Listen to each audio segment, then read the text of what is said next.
And you can tell it's real because it looks so fake. There they go. Yep.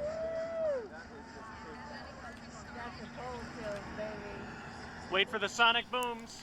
Okay, we are live 4/15/2024, and phones are open if you want to call in on any of the topics we bring up, and I have a list here. The number is on the screen, 505-349-0420. Let me see what's on my list. We've got bridge drama, stabbiness. We have psyops spelled with a dollar sign instead of an S. Oh, that's connected to the stabbing psyops, which are continuing. We have the Civil War movie. I was going to watch it, but I just watching the news instead right now. And there's a lot of stuff going on in the street, protests, and then of course you have the thing with Trump on trial, Stormy Daniels, which means the storm has come according to the QAnoners. And yeah, 34 counts. We'll go over Trump's 34 felony counts, but something else came up, and this is big. Last night we were talking about a movie called Knowing. And Knowing is a movie from 2009 with Nicolas Cage, and it has to do with a time capsule. And within the time capsule is a strange paper filled with numbers and the possibility that these were predicting various disasters that would culminate in the apocalypse.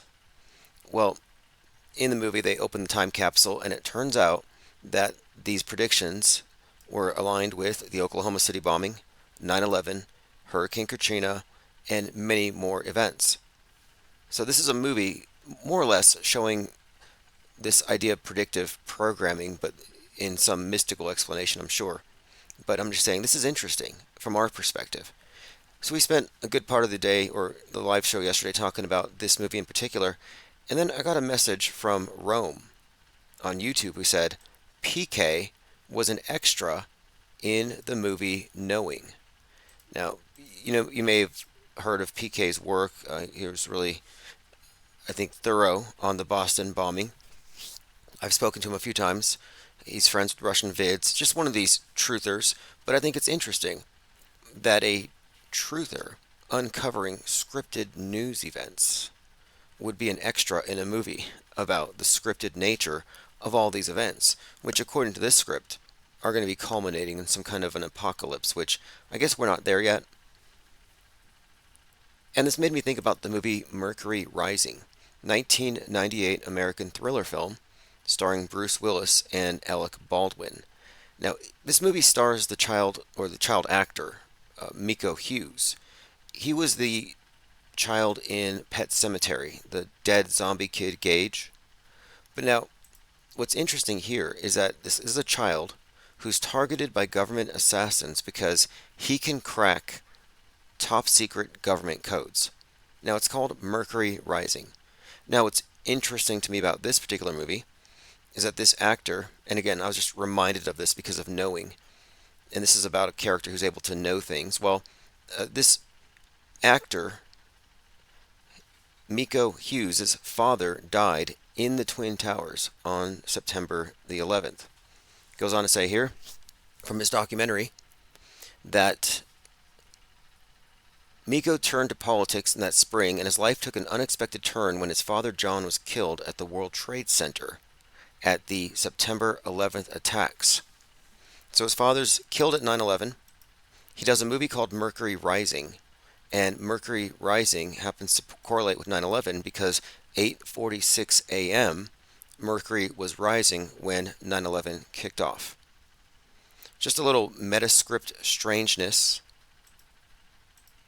I mean, I believe in coincidences, but I also believe that there are many meaningful coincidences, and just as many meaningless coincidences, but some of these are, I think, indicators of a deeper underlying structure. I believe we're going to be receiving a call this evening from Jurassic Liars, who has a record, a long, extensive history of documenting news events with this scripted perspective, recognizing these patterns, and he goes about it in a very unique way, and we're going to catch up today. So phones are open for anyone else, but when he calls, I'll probably just switch over. All right, let's see who's rolled up in chat. We have here 737 HBIC, Watchdog, Salty Siren, Mango Penguins, Violet Penguin, Clockwork 113, Ted Striker, awesome. A lot of people from yesterday. Appreciate the super chat there, Ted Striker 2112. We'll use that obviously towards this work. Next thing I want to do is review a couple of movies. I need to see the new Godzilla movie. I'm going to force myself to watch Ghostbusters, and I'm binge watching Vault. And Vault is about Fallout, but there's some deeper allegorical meaning there, I'm sure. But I was really intrigued to find the connection between the color pink and the new Godzilla movie. I guess he turns pink. But the point of this is, last summer, I was discussing the significance of the color pink before Godzilla came out, before Godzilla Minus One came out. I was suggesting there's a connection between Godzilla and this significance of Barbie feminism and the color pink, and the symbolism being Babylon and the Beast. Godzilla representing the Beast. And interestingly enough, in this new movie, he's literally turning pink. I correlated this even with the soil tackifier that turned Maui pink after it was lasered or climate changed, whatever happened to it. But I'm going to watch that movie for its predictive programming value. It's Godzilla X Kong New Empire, Ghostbusters Frozen Empire, and I'm correlating the words empire with EMP and the empire that follows the EMP, the blackouts, the big calamity as prophesied in Leave the World Behind. 737 says Fallout, flat earth question. I heard there's a flat earth joke in Fallout. I was actually debating with some glurfs today, and one of the things that hampers them is they still have all their built-in assumptions about the heliocentric model whenever they discuss the alternative. For example, they say, well, you would always see the sun. Well, no, you're assuming the sun is 93 million miles away. So obviously it would be ridiculous. We're also, if we're contemplating an alternative model, you would remove a lot of conditions or situations that just wouldn't comport. For example, flat stationary would mean no space below our feet. Earth possibly not a discrete object. And it would also imply that the stars and the sun are local. Now, what this means in particular, I don't know. But what I'm saying is that if you're going to debate against the model or discredit it, you have to keep in mind that the people positing it are taking a different perspective on things that don't assume the things that have been built into the heliocentric model. And these are things that the believer have not been able to independently test and verify for themselves. That's why I often describe the debate as belief system versus belief system. Mango Penguin says, I started watching Fallout again, trying to hang on. You have the obvious 33 stuff, character named Lucy goes up to the light on the surface. I'm only that deep, but I've seen some comments from future episodes, and it looks like it may have some symbolism correlating with perhaps Persephone, Hades, Westworld, and somebody. We'll do a deeper breakdown of it, obviously. My next priority, though, is Civil War. Even though right now is World War Z, because it's putting me to sleep. In fact, I think Trump was actually sleeping in court today. Yeah, a wary Trump dozing off in the courtroom ahead of criminal trial.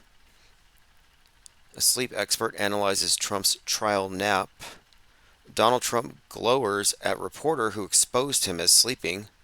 He nods off during his criminal trial. Sleepy Don. His head keeps dropping down, so he's nodding off. Okay. He's bored. It's probably because he's not the center of attention, the judge is. But whatever the case, this is the quote hush money trial, Stormy Daniels, and he's got 34 felony counts. And I'm thinking here, it's 33. It's got to be. But they're so obvious with their patterns, too many of us are calling it out. So 34 is the new 33. Just like the 34-year-old influencer, astrologer who crashed into the tree because it was the eclipse, the apocalypse. She had her apocalypse. The rest of us went home disappointed. Well, they say she was 34. Well, no, obviously she was 33. I mean, come on. And I stand by what I've been saying. quarantine the 33-year-olds, lock them up, we'll have a peaceful year, but nobody wants to do it. You know how many religions wouldn't have started if we had quarantined the 33-year-olds? How many cults, how many mass shootings? It's insane. Like, you think we would have learned by now. The QAnon shaman, you know, the guy with the buffalo horns who looks like he smells like roadkill? He wouldn't have been at January 6th. Elephant Tusk says, Albert Pike, everything is orchestrated and planned. Yes, Albert Pike and Aleister Crowley. The Book of the Law, if you haven't burned your copy, you can go back and reference this. And if you didn't know that, the Book of the Law, you're supposed to burn it after you read it. It's a channeled book from Aleister Crowley, but it described how the Aeon of Horus would emerge after the world had been bathed in blood 3 times. World War I, World War II. So now we're waiting. And the QAnon shaman, by the way, is an obvious shill and a plant, and he knows Ashley Babbitt's not dead. And where is she, by the way? Ashley Babbitt. She was sighted at a MAGA rally, but she's not dead. Her mom knows she's not dead. They're all actors. They're all in on it, and so is Trump. But right now he's playing the persecuted role, and this is all a build-up. Let me play this clip from Jack Pizzagate. Trump on trial. Right there, New York City. What's really being done? A president of the United States, a leading candidate, the man who's currently leading the real clear politics average for the presidency, is now up on trial, and he's going to be on trial until June? This is a joke. Not only is he going to be on trial until June, but he's going to have to be there physically. So welcome to the new season of Court TV. This is like just going to be another season. I feel like we're in season 35 of The Apprentice, or maybe 34, which we know means 33, but no, this has just been an extension of his reality TV show. It never ended. In other news today, radicals try to shut down the United States. Pro-Hamas, pro-Hezbollah protesters shut down the Golden Gate Bridge and Brooklyn Bridge and blocked traffic to Chicago's O'Hare Airport. Now, a couple of things about this story, because we're talking about this Golden Gate Bridge thing. There was a comment by Michael in Truth about the Golden Gate Bridge that I responded to. Okay, he said here, they shut down I-880 and the stormy hoax trial begins today. So shut down Golden Gate Bridge and I-880 in Oakland, causing major delays. Protesters are causing, and these are peaceful protesters, by the way. If they're on the left, even if they're burning things or kicking people in the head, they're peaceful protesters. And if they're right wing and they're just milling about, just kind of being gross and stuff, but just lurking, yeah, they're violent insurrectionists. Let's just get that straight for the rest of the year so we know what the media is talking about. So the peaceful protesters are causing major traffic issues in the Bay Area, including Oakland and on the Golden Gate Bridge. Now, this is interesting for a couple of reasons. One, the Golden Gate Bridge is where the Francis Scott Key Monument was, and this was vandalized by BLM very significantly. I mean, Francis Scott Key, national anthem, the Baltimore Key Bridge, but it was replaced. They replaced the Francis Scott Key Monument with the monument to the 1619 Project. 1619 is specifically referenced in Leave the World Behind. And so is the White Lion, which is the ship that arrived in 1619 with the first of the transatlantic slaves. So here's a deliberate and I think very clear connection between Leave the World Behind, Baltimore, and the Golden Gate Bridge. Just another connection here, shutting down the bridge. Again, bridge drama. What is this? And it must mean something.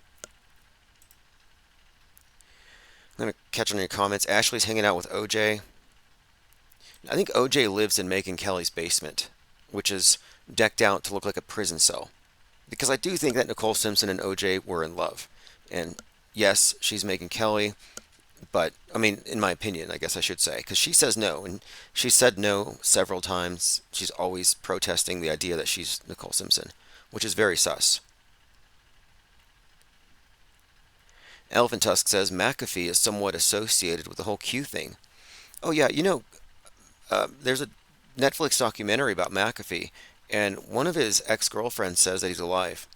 and that he called her and tried to get her to go into hiding with him, and she declined. She had responsibilities, but yeah, I have no reason to believe he's dead. He's known to have faked his death to get himself out of situations before. So there's some doubts there as to whether he really died. I would also raise the question as to whether or not he's Zappa. I'm talking about Frank Zappa, musician. Kind of hard to categorize, but many may know him for his commentary. But Frank Zappa does look strikingly similar, and they kind of have the same, I think, kind of attitude and look. Like they kind of have the same archetype. All right, we are waiting for the phone call of JL26, and we're open phones all evening, so there's not a specific time.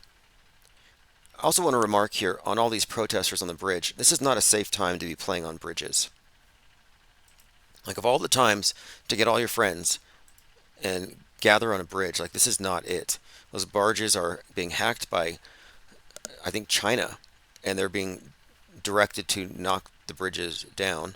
So we're waiting on Golden Gate. Okay, let's see here.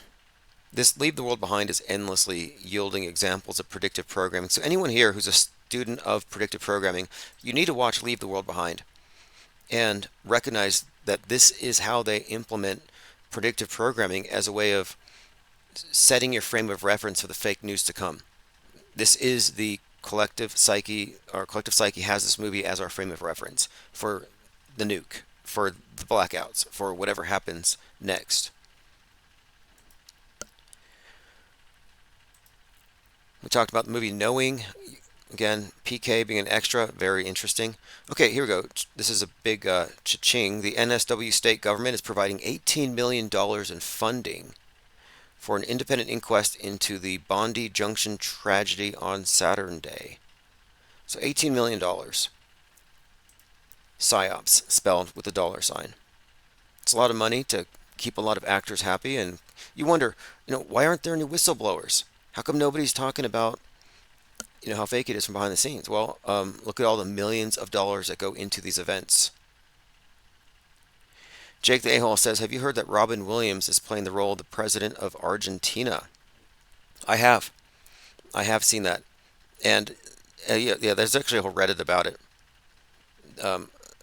Javier Milei, does he look like Robin Williams? And yeah, a lot of people say that he's been resurrected. He looks like him. I mean, yeah, factually speaking, they look alike. And Robin Williams is an actor, an incredible actor. He played Miss Doubtfire, if you didn't know. I mean, so he's really adept at disguise. Could he be playing Javier here? This guy is such a troll, and he's such a parody of extremism, that I find this very easy to believe. Like, this has got to be some kind of a character. I've thought that from the beginning. And I'm just like, what is it with these right-wing types who think they can just come out with some nonconformist hairdo and then get a big following? And he just came out and he does it. And he's pure libertarian. Like, I don't think the MAGA type would actually like what this guy really stands for, because he's like, do whatever you want to yourself. He's not for a lot of the moral panic stuff. He's kind of progressive in certain ways. But anyway, could he be Robin Williams? I was just listening to him on an interview this morning with Ben Shapiro. It had a translator, of course. And this guy is too fluent, and I think he's a little too good of a character to be a front of a former comedian. Although I don't think Robin Williams died, as his death coincided. Now, this is another example of concurrent programming. Robin Williams' death allegedly by suicide. I mean, I don't believe any of this stuff. I don't know, and I choose not to believe if I am looking at something so suspect. But it was correlated with a Family Guy episode. Like, they actually had to they had to cancel the episode. Here we go. Look at this. Season 10, episode 22 on BBC. Peter Griffin is outraged by a roast of Robin Williams on TV that he thinks is too mean. Yes, Family Guy suicide episode airs on night Robin Williams dies. Very strange episode. Yet Robin Williams' Family Guy episode depicts a suicide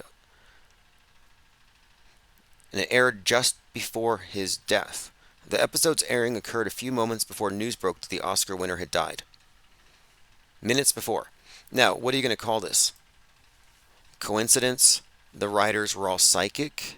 That there was some kind of higher mind or AI computer that wrote this? And no, scripted, concurrent programming. This is all the weirdness we're seeing. You can look at it as magic or something like that, but I'm like, no, let's take out our Occam's razor. And knowing what we know about how monolithic and how controlled media is, these events are fake AF. Really strange though, mind-bending stuff. Okay, Bondi is pronounced Bond-I. Thank you. Jimbo Akimbo. Elephant Tusk says, have you seen the latest picture of Clint Eastwood? Yeah, I saw he kind of grew his hair out a bit. Isn't he a mayor? I didn't notice anything all that unusual about it. It seems appropriately aged. And for the people who are supposedly taking adrenochrome, they're not. I mean, I'm looking at some of these characters, Hillary Clinton, Bill Clinton, and it's like, I don't know. Jake the A-hole says, I got insulted by my own subs for suggesting Robin Williams is the president of Argentina. The subs who came in through the NFL videos can't handle my other content. See, that's fascinating, because what you're seeing here is the frame of reference thing. How compartmentalized people are. Unbelievable. I mean, like there's walls up. And I've seen this myself. I've experienced it myself. You know, back when I believed the ISS was real, there I am editing. I'm using Final Cut Pro, multiple layers, green screen, chroma key, frame by frame, animation effects. I'm just basically, at that time, I'm training myself to be visually literate, to do editing that fools the eye. Basically visual magic, special effects, animation, etc. And then I watch the ISS on the big screen. My roommates are watching it. And it's this ridiculous cartoon. And at the time, I remember thinking, it looks like a computer animation. But I didn't go any deeper. I just didn't. I didn't process it. Something stopped me, I guess. And now looking back, I'm like, I had no reason to think that was real. And if anybody in the room should have called it fake, it should have been me.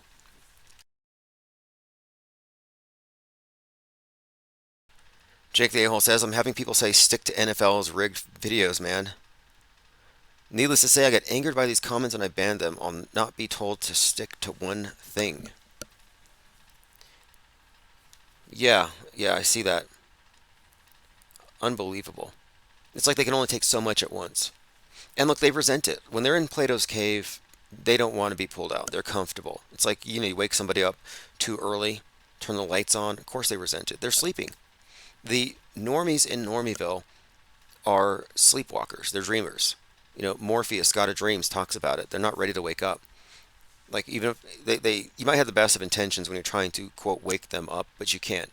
And what's more is that the attempts to wake up the normies are really just attempts to drag them deeper into the deception, drag them into a nightmare of wokeness or red pill truthery.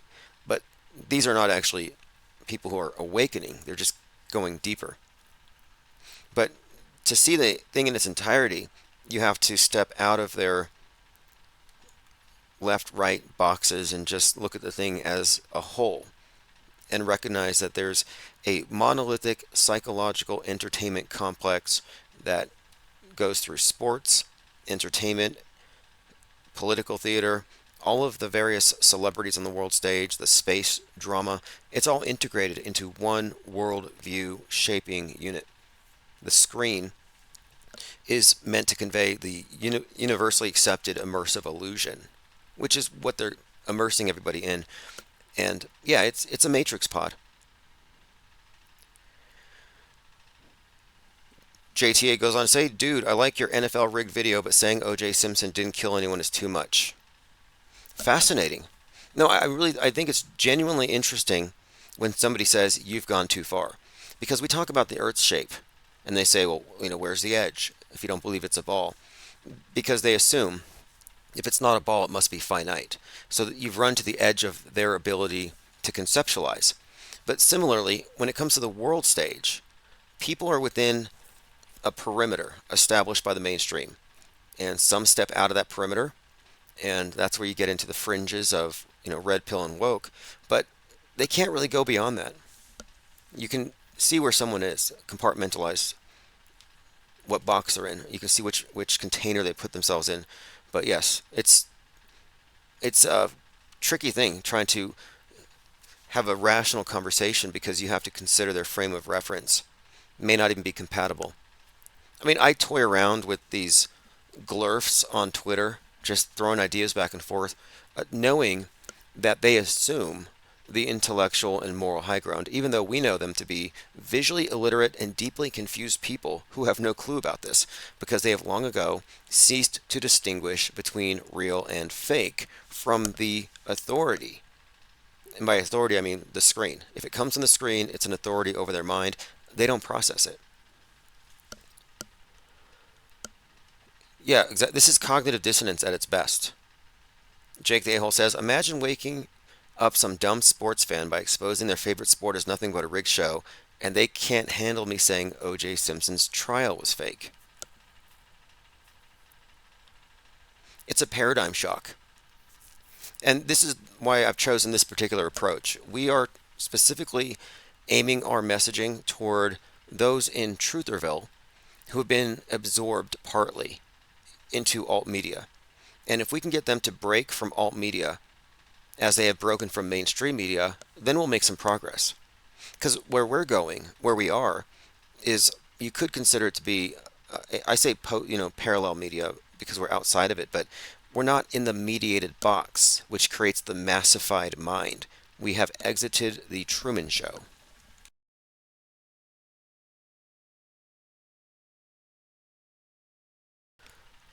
All right, let's see what else we have here. Going through my comments here. So now here's my thing about the president of Argentina and Robin Williams. The way to determine if it's the same person, you can look at faces and you can find some expressions that match. That's not enough. You need video, you need audio, birth dates.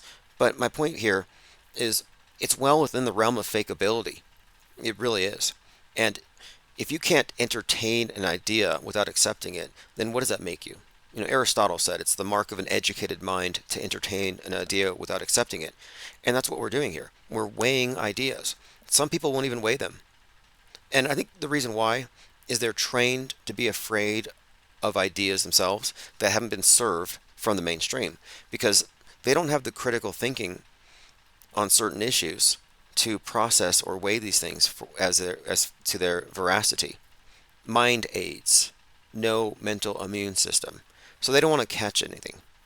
And this correlation between viruses and mind viruses has been put out there recently by design, along with the fear that they're putting towards influencers. Notice the word influencer, like the 33-year-old that they misdescribed as a 34-year-old, the one who killed her baby and crashed into a tree for the eclipse, the apocalypse. They call her an influencer. Well, that's influenza. Influencer, spreading their mind flu. That's the real meaning. And this goes back to the Economist 2017 solstice issue where it said the new shape of Chinese influence, sharp power. And it had the globe with spikes covered partly in red. It looked like a COVID ball 3 years early. And it was red over China. And it said, sharp power, the new shape. That's novel. Like novel corona, the new shape of Chinese influence. So Chinese influenza.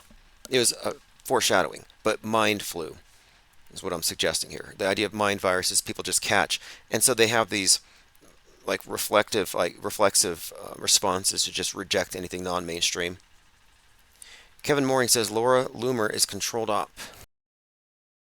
Laura Loomer is my favorite troll.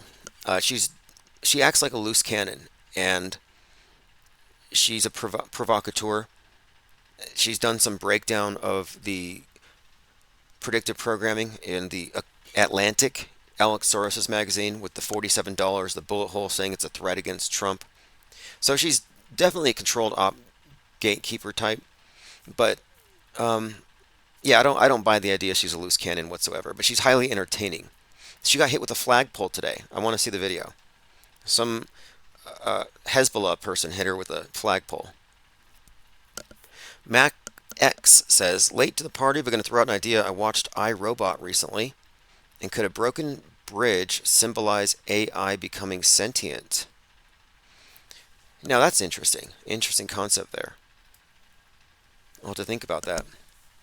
Because the broken bridge immediately had a lot of us thinking about the broken bridge painting by Salvador Dali, or Dali, the whole Dali ship thing that hit the bridge. It's like, wait, Dali? It all seems surreal. The broken bridge, the bridge to nowhere. And Dali is the name of one of these AI image generator things, which Dali creating images from text. So there may be something to it. And your reference to iRobot, and then you said, of course, AI becoming sentient. Yeah, there may be something to it. Because I've been wondering, what does this mean? And Dali surrealism. A lot of this has to do with dreams and the subconscious. And what's that book by Philip K. Dick? It's like, do android sheep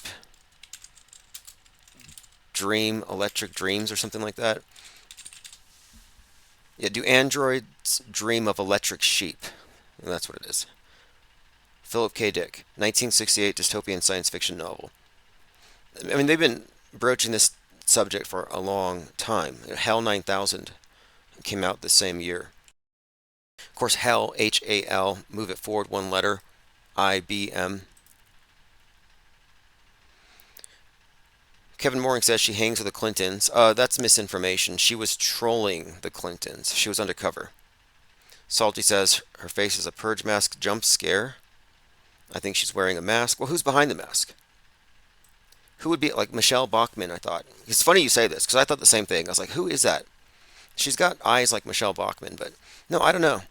Look, I think Laura Loomer is hilarious. I think she's a troll, but we all know she's a controlled opposition provocateur. If she was truly trying to uncover stuff, she'd be finding, and maybe we ought to do this as a documentary, finding Ashley Babbitt, because she's out there. In fact, someone messaged me privately, now that I think about it. I got a voicemail from someone, a voice to text, and there's a place in Colorado where they're pretty sure they have seen Ashley Babbitt multiple times. Kevin Mooring says, I know someone that has known her for years, saying it's not the same person they knew. Fascinating. Wouldn't surprise me. She went up to Kamala Harris in 2020, and it turned out Kamala Harris was a body double. So she called out a body double. So she's allowed to call out certain things. Sometimes she goes too far, perhaps. I mean, I'm sure she's got a leash. There's no way she's truly unleashed. And I think Loomer unleashes her show. No way. They're all leashed, whether they know it or not. If you're in the box, you're leashed. In fact, I think that's a concept that's represented in these various initiation rites where the candidate is brought in with a rope around their neck, a cable tow, like they're cattle, and they're walked around the room before they're shown the light. It's just suggesting that those who have not seen the light are on a leash being yanked around like animals. Okay, let's see here. Kevin Mooring says, look at her years ago, it's not hard to see. No, there's this recent trend where QAnoners are posting images of celebrities and politicians from a few years ago, and then new pictures, and they're saying, look, it's a clone. They did this recently with Ivanka Trump. Like, there's no way it's the same person, they cloned her. It's like, you ever heard of time, age, maturation? Like, people do change over the years. Mizell says the cloned sheep was called Dolly.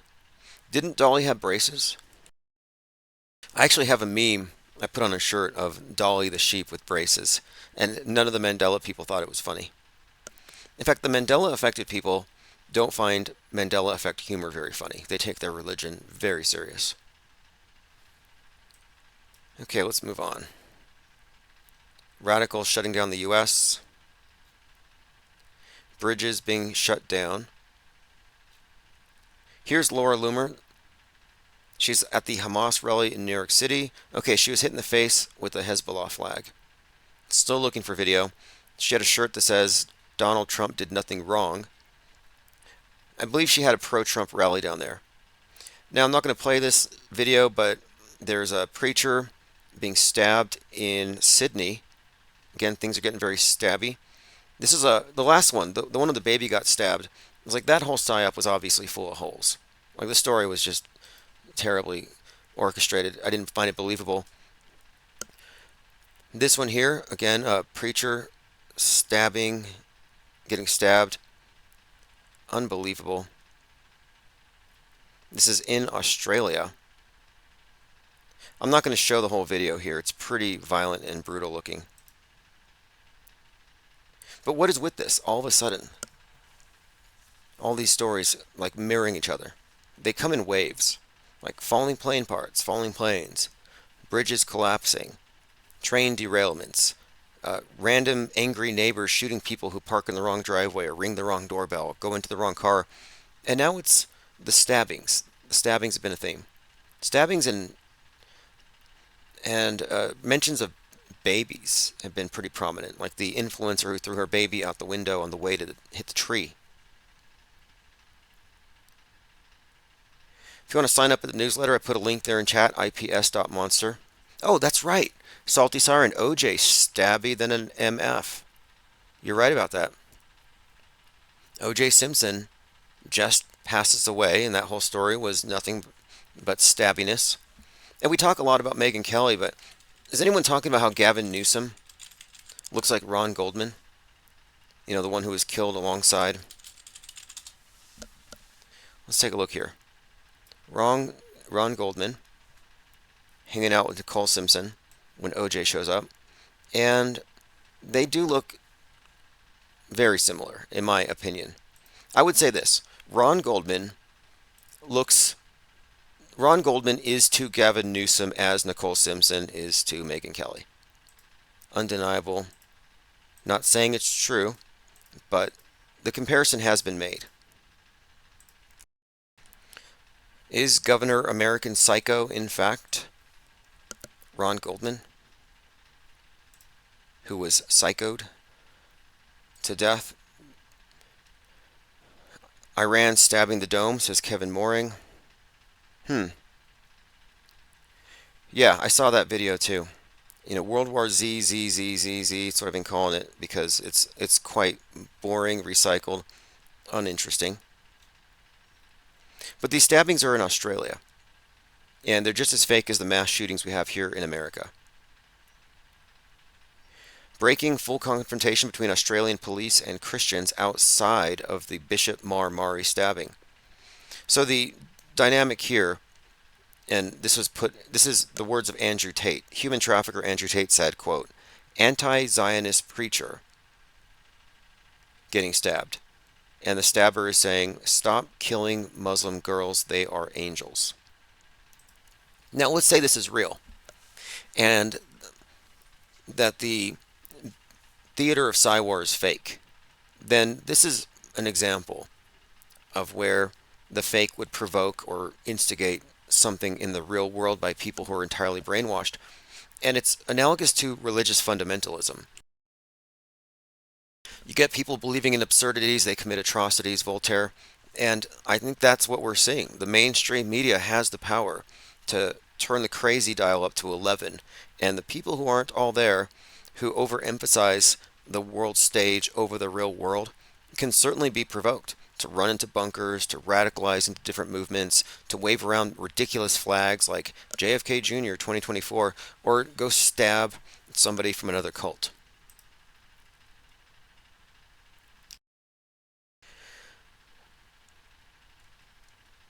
Speaking of stabbing, this stream is getting choppy apparently. Just refresh your browser. Phones are open, by the way, 505-349-0420. We're leaving the phones open for anything having to do with recent events and anything else you really want to talk about. Bridge drama, Trump in court. We have a lot of predictive programming to do, predictive programming breakdown and analysis as usual. Let's go ahead and continue. We were talking about the Golden Gate Bridge and how, yes, the Golden Gate Bridge is featured in this bigger storyline with Leave the World Behind and Francis Scott Key. There is a continuous story that links the fake news and the entertainment, and it weaves its way through seamlessly, merging them both.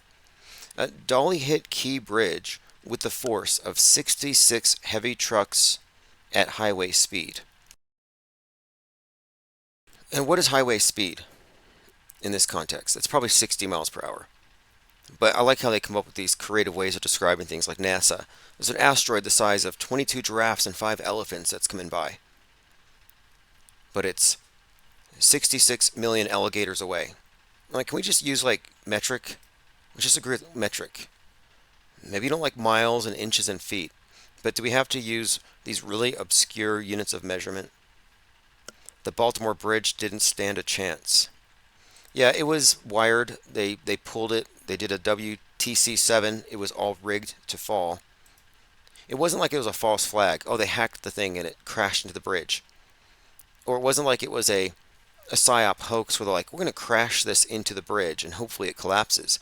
No, when they write these stories, and the story was the bridge had to splash. There's a bit of predictive programming in the Mountain Dew Star Spangled Banner or Star Spangled Splash that's coming out this year for the 4th of July. Again, Mountain Dew Star Spangled Splash.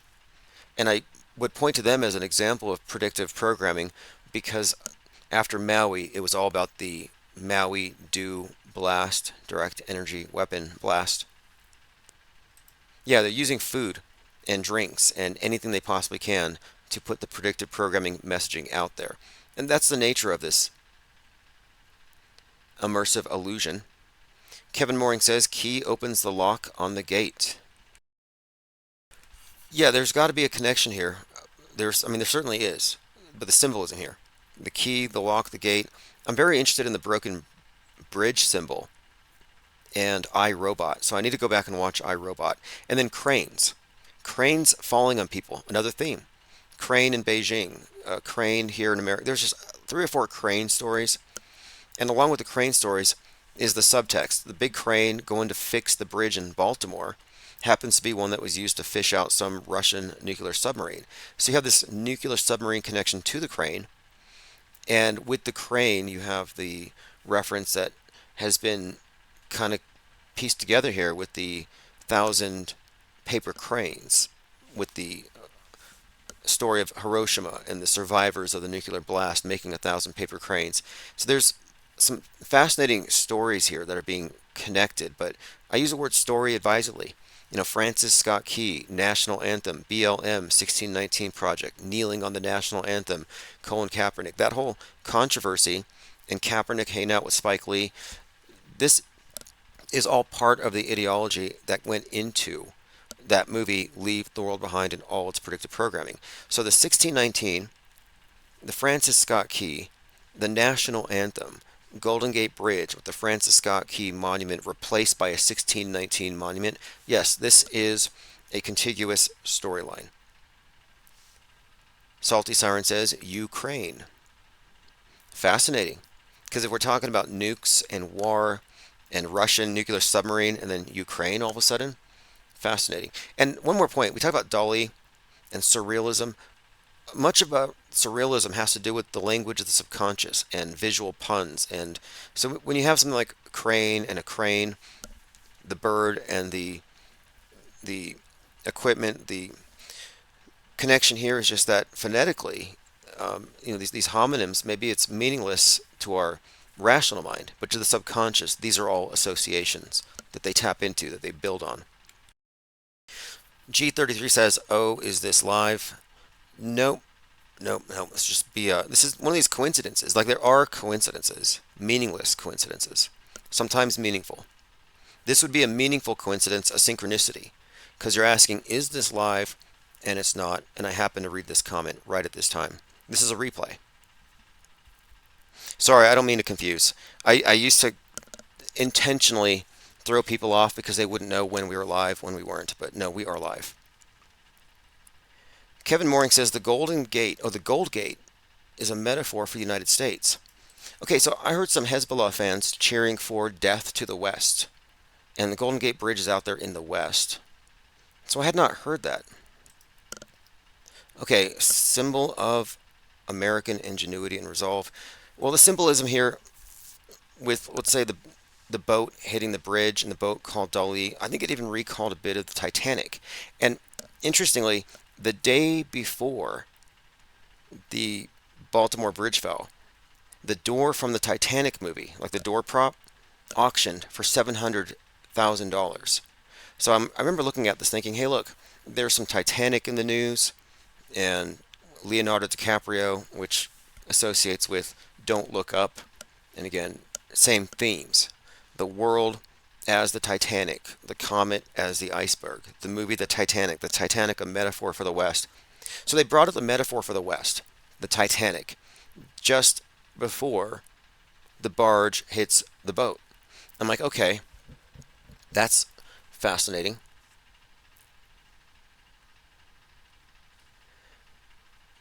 A Newful says they're saying that the tiny hats people are clearing Ukraine to move there because the Israel experiment didn't work in the Middle East. Interesting.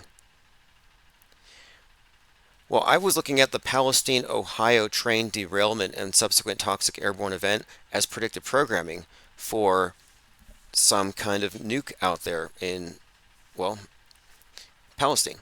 And of course, Ohio has the logo Heart of It All, which is symbolic, the heart of America. And then, of course, Israel, heart of a nation, nuke. There is something there.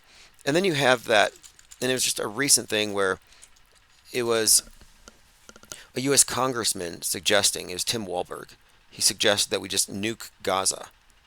So it's been on the menu. It's been out there. Joined by P. Trippa 103. Thank you for joining. Armin Reese says, Tim, to comment again, I think the key thing has to do with the papal insignia. The Gildan key is broken, so we should try to figure out where the silver key may be. Interesting. Okay. The golden key is broken. You know, someone had pointed this out. I talk about Pope Elon Musk, and Elon Musk's association with PayPal.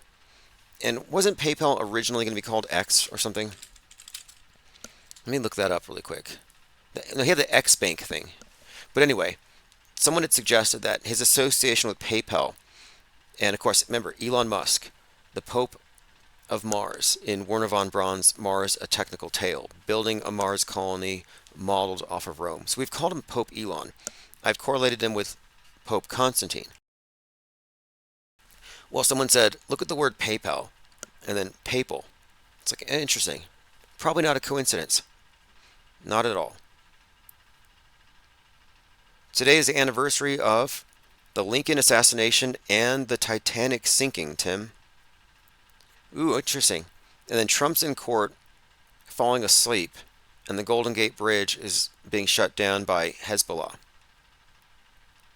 G33 says, good one. I figured it was a replay because it's early. Yeah, it's not a replay. There's got to be a way to determine. Well, if you look at the screen, it has the live number. When we're not live and it's a replay, I have the backup voicemail number because some people send voicemails. You can send voicemails on either number. OJ Mars movie. Yeah, that was something that someone had brought up recently.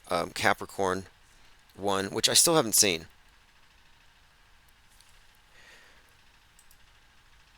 Okay, let us continue. We're going through my notes here, and of course, this is put by Skyfish.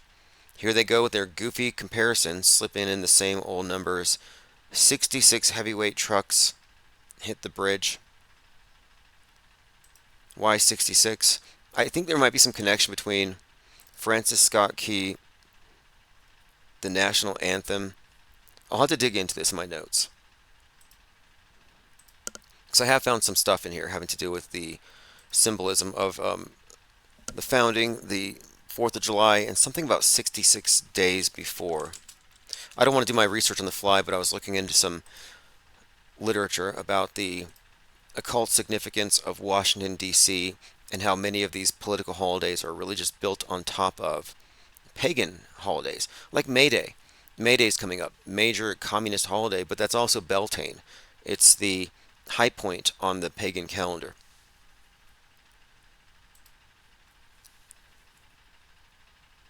Joined by Dr. Bloom. Thanks for joining. Armin Reese says the silver key could be related to the moon. We have the keys, we have the gates, we have the cranes, and now we have the stabbings, which kind of struck me interesting that they had the baby references several times. Okay, moving on. So we have a tweet here from Les Luthor, who's describing the attack on Israel as another successful ILOP, illusion operation. Were there even drones in the sky? If so, was it really 1,000 or more like 10? Were they really deadly or cheap, flimsy, 3D printed plastic toys containing half a cup of gunpowder? Props. Look, decoys, inflatable. They're probably inflatables. It's all inflatable, like blow up armies. That's what we have. Just fake, blow up armies, rubber dead people. They're hyper realistic silicone. These dead bodies that they send out there, or these training dummies, are so realistic. Some of them can breathe and bleed. So you have some dummy on the ground that looks alive, unconscious, but it's actually bleeding. They put a lot of money into fakery. And fakery is the rule, not the exception, throughout our day-to-day existence on the world stage. So why do we make exceptions and think just because they write war with an apostrophe and it looks all scary, we just assume it's all real? Like, no, we are already in a state of war all the time. When I say Psy-war, what I mean is this is worldview warfare. It's unending. Whether it's celebrity drama or some kind of political scandal, riots, or the appearance of imminent mutually assured destruction, it's all the same. It's just drama. Just change the channel if you don't like it. But there's no sense in assuming it's going to be realer today than it was last month. You can go back 20, 30 years and you find the same headlines, the same fears. It's recycling.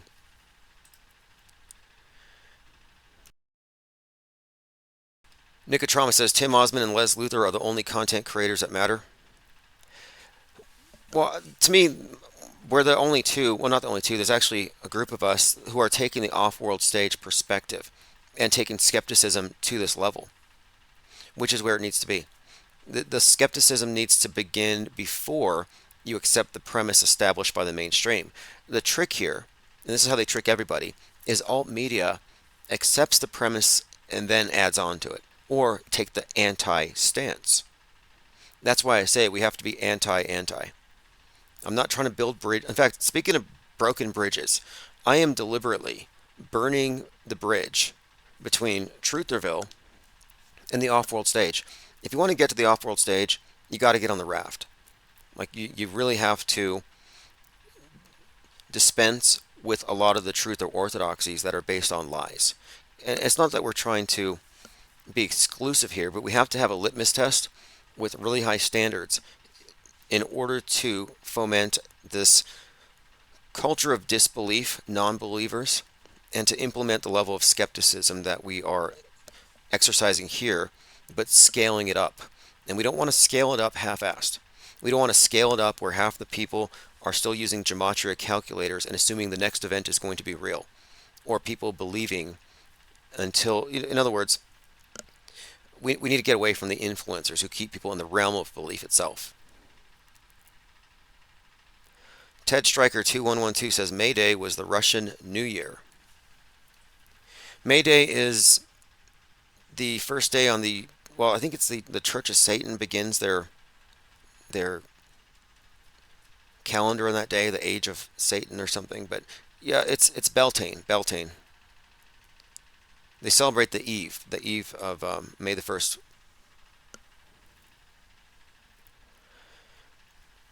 And the position we're taking is it's not like it's that small of a number. Like, even though it's only a few channels, like you mentioned Les Luthor, you can mention JLB, Fakeologist, what we're doing here, there are many, many more people, but there's no platform for it, and it's so mixed up with so many other groups that don't have a coherent take that it's lost. Like I've been saying for a while, there's no point in organizing people on the world stage. I'm not organizing with truthers. Truthers tend to dislike my opinions anyway because they're holding on to their beliefs. It's for the same reason normies don't like truthers. It's just the compartmentalization needs to go. And I think it's a good time now, since we're in an election year, and a lot of people are going to be fully dragged into and immersed into the illusions. So the people who are lost will stand out as such as we move forward. I got a comment from Thinks He's a Penguin, says people are claiming that the CERN logo changed. Spoiler, it did not. They evidently believe the Chrome browser icon was the CERN logo. I don't think there's anything necessarily hard to understand about that. Mixing up the logos with 666s, there are just so many of them. Was it the Chrome 666, the CERN 666, the AstraZeneca 666? Like, which 666 logo are you talking about? So I understand how people mix these things up. And this is ironically how Mandela effects are started. He goes on to say, they're upset that the 666 is harder to make out now because they put in extra spokes. Like the WEF has the 666. I try to explain, don't worry, it's still there. But they want to make sure it's there. Someone get these people on the logo design team at CERN, since they know what's going on. Yeah, I saw that floating around. CERN logo changed. Now, here's why we're leaving Trutherville. It's not enough to know something's bogus, but you have to know why it's such. So the pandas are fake. I've already dealt with this. I've dealt with the pandas are fake people, the gorillas are fake, koalas are fake, and it took me a minute to figure out what is the flaw here. What makes them arrive at this erroneous conclusion? Well, let me play this clip about pandas are fake, and then we'll go from there. That is a big fat lie. Almost every family has a panda. That is a big fat lie. Pandas do not exist. They don't exist in people's homes. They don't exist in the wild, but they do exist in the zoo. The first panda to be discovered was in the 1920s, and the first panda to be brought over to the U.S. was in the 1930s by this woman. And you know how I feel about women. So you're telling me in over 4,000 years of Chinese history, they've never seen pandas until the 1920s? Bro, even in the Chinese zodiac, they have a dragon. Dragons are real, but pandas aren't. They've been lying to you about animals. This is called a fake animal. They have fake animals in zoos just to gain popularity, gain money, gain traction. But look at this picture. That's a stuffed animal. But they make you think it's real. The majority of pandas you see in zoos are just fake. Okay, I'm not going to play the whole thing right now, but there's a few points here.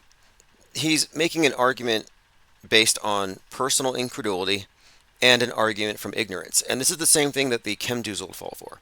The chemtrail people, they do the same thing. Like, I don't know what that is. It's not known. It's a mystery. No, you don't know. But you can't assume that your limit of knowledge constrains everyone else's range of knowledge, because somebody knows. Somebody feeds the pandas. And if you haven't interviewed that person, what is your basis for making the claim? Now, are pandas fakeable? Well, what isn't today? Yeah, a guy can wear a panda costume. You can find examples of people wearing panda bear costumes. But to make the claim that they're fake based on a few pictures of animatronics or videos of animatronics is not an argument in favor of there not being pandas. This has to do with the argument from ignorance, where the person is not willing to do their own research on the ground. And many arguments like this get by with people who are like given a selection of videos. Look, here's some 5 videos, and look how fake the pandas look. Well, if that's your only frame of reference, the only conclusion you can reach is pandas are fake. They do the same thing with gorillas. So the trick here is in narrowing the range of, I guess, examples to just a handful of cherry picked. So it's a lot of cherry picking here. So the cherry picking examples. You're not going to find any videos here from, for example, within a place where they're perhaps operating on a penguin, or a panda, or a koala. Any of these animals they consider not to exist. You can find examples of them, whether they're under a nurse's care, they're being treated, they're giving birth or something where you couldn't fake that. That's not a man in a panda costume giving birth.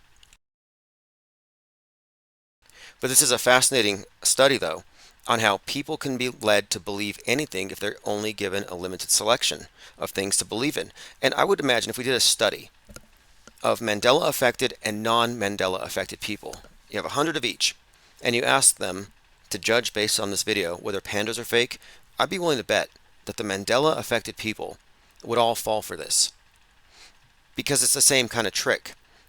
Mandela effects trick people by suggesting reality shifted as A or B, false binary, limiting the possibilities. And that's what they're doing here with the pandas and the other animals alleged to be fake. Let me play a few more clips here. There are people in fursuits. They use everything they can to make you believe pandas are real, and they get so much funding for it. But you will never find amateur footage of them in the wild. You'll get Animal Planet. I saw a video of a panda bear attacking somebody. You can see where a panda had chewed some guy's ankle and nearly bit his foot off. Like, you can't just hug these things.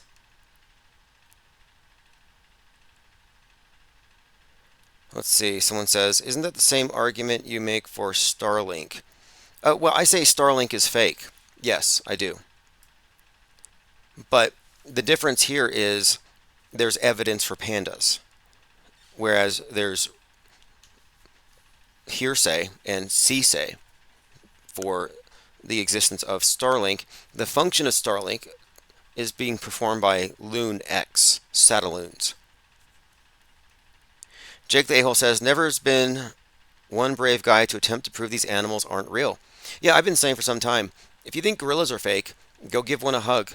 Take your Gorillas Are Fake channel, your TikTok, be the Gorillas Are Fake guy, then jump into a cage with them and hug one on cam. Take the guy's helmet, his mask off. But they don't really mean it. They don't really mean it. There was this recent story. It was a sun bear. Let me see if I can find that one. If they really cared about it, if they were really seeking to determine the truth of the matter, they would investigate it. Like, imagine if you discovered this vast conspiracy to invent fake animals and create these exhibits at zoos. If you discovered this is a big conspiracy. Like, you would be the top conspiracy researcher of all time if you were to blow something up on that scale. And yet none of these individuals claiming that gorillas are fake are willing to run to the bank with it. Like, that's big. Especially if you're trying to grow a channel. A Chinese zoo denies that its sun bears are people in costumes. So there's a video going around of a sun bear standing up, and everybody said it was a man in a costume. And it turns out that this bear was just standing on its hind legs. But if you only looked at the clip of it, and forgetting the fact that it's really small, but if you only looked at this short clip of this sun bear, you would think, okay, it could be a person in a man suit. But if you look at the full video, where it runs around on all fours and it eats something, yeah, obviously it's not a human in disguise. So it's all about limiting the context, cherry picking the footage. And I mention magic shows quite frequently here because at a magic show, if you sit in your seat and you're only given the perspective the magician wants you to have, you won't be able to see through the illusion. So you have to buy their frame of reference to be tricked. So when this pandas are fake guy provides you with his video, he's giving you a frame of reference that can trick you. And that's what we're kind of looking at here, magic tricks. You have to go beyond what they show you, expand your frame of reference.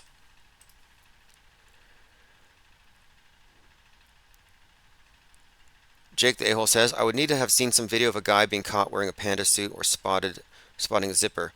Well, people have found, though, that there are people who work at zoos who put on panda suits and feed the pandas and hang out with the pandas, but they're not the pandas. And panda bears do things that would be physiologically impossible for human beings.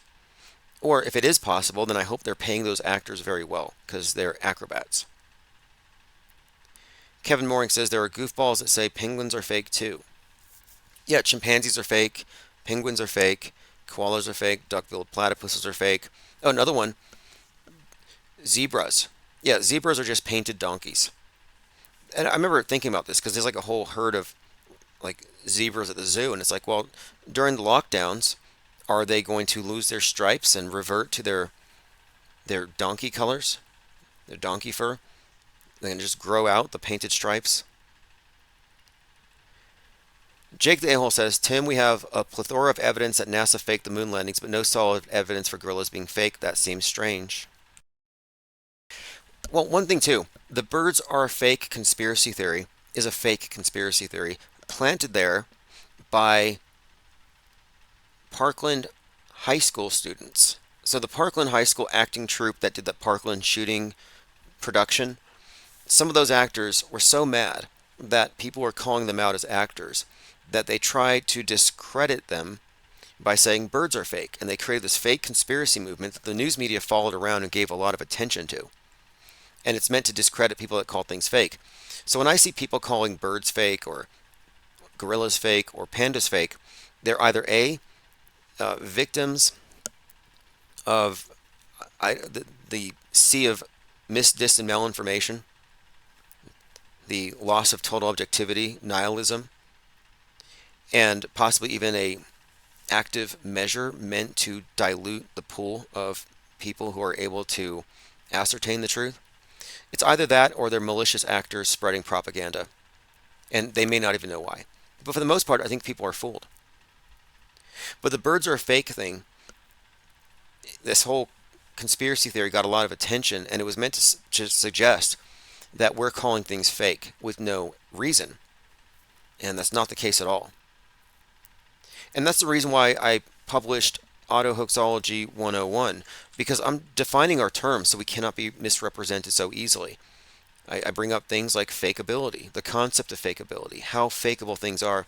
And if you don't think that things are fakeable, if you don't think that special effects are used in the news media, if you don't know they use actors, that things are scripted, if you don't know about perception management, then you're hopelessly naive and it's unconscionable. Like, I think just our due diligence as media consumers should suggest we at least study subliminals and marketing tactics. Look at MAGA. MAGA is built on bandwagoneering, on fear of missing out, FOMO, all marketing tactics. Here's a link if you want to get a copy of the paperback book. A. Newellful says, is this one guy trolling by saying animals are fake? No, it's a whole movement. There's a huge part of Trutherville that are all about fake animals, and none of them go to the zoo.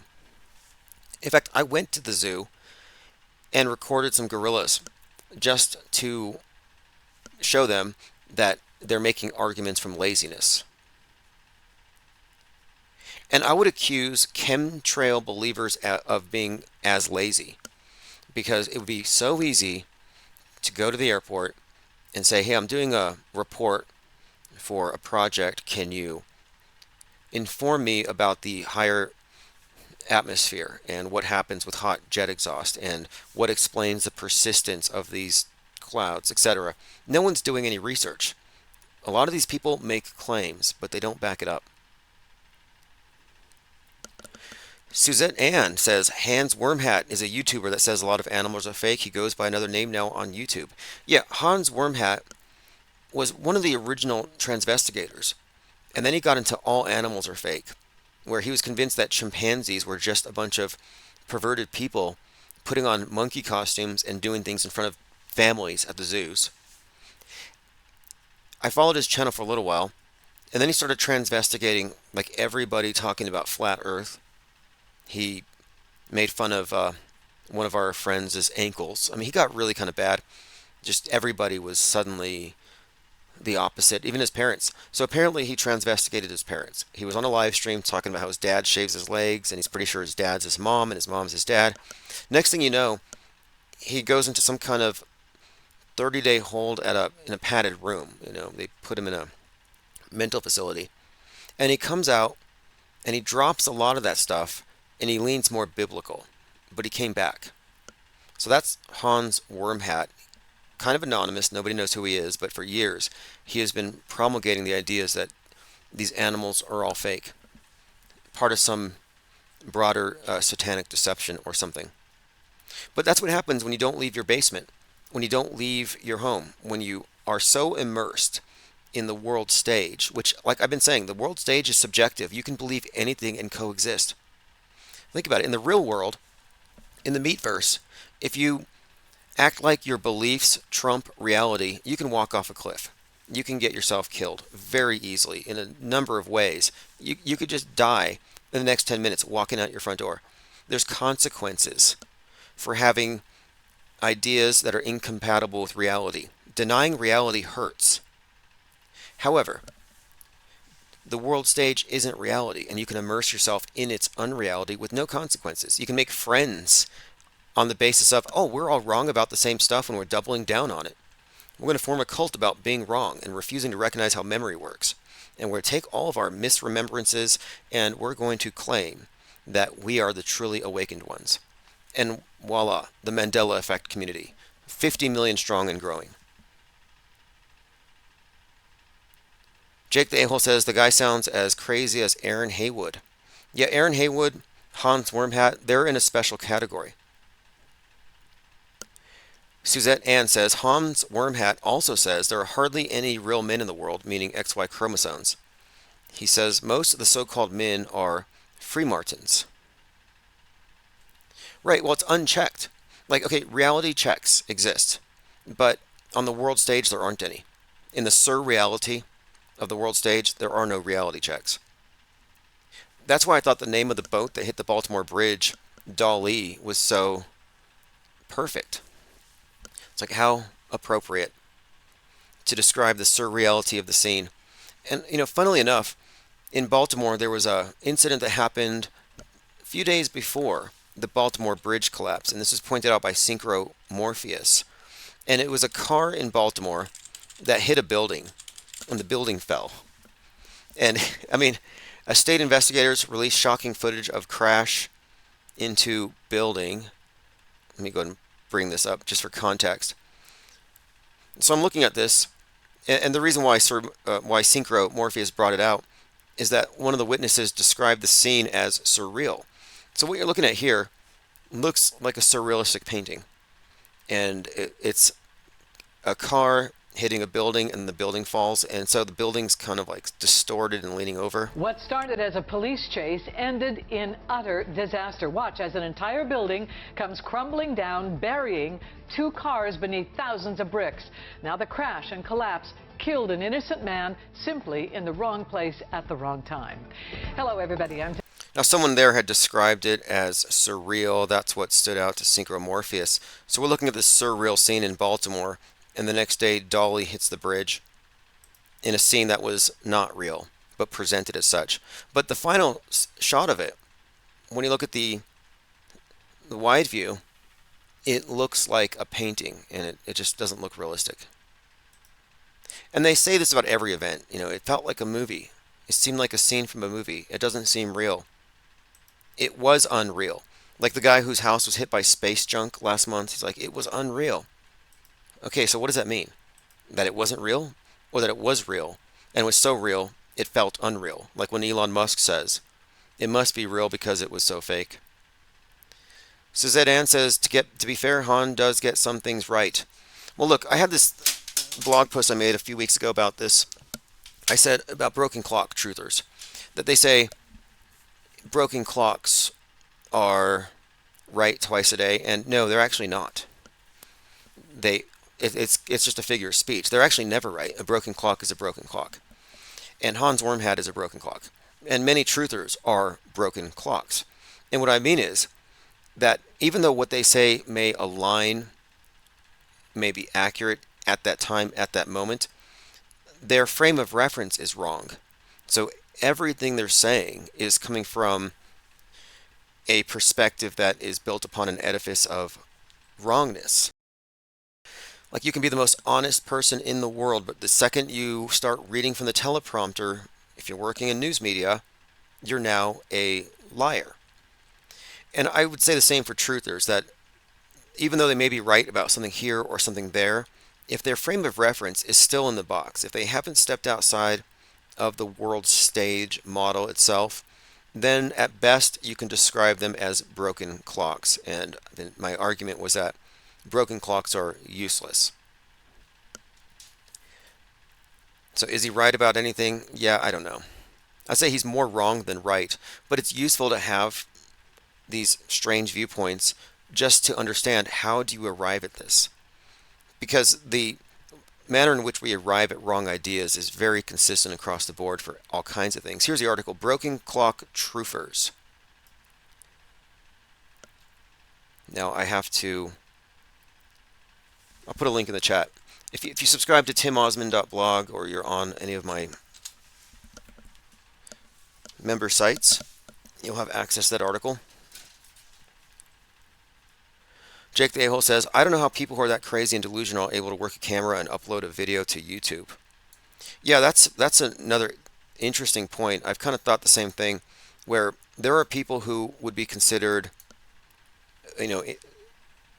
ill, insane, psychopathic, but who can operate cars. And it's like, is it selective? Like, can you just turn the crazy on and off?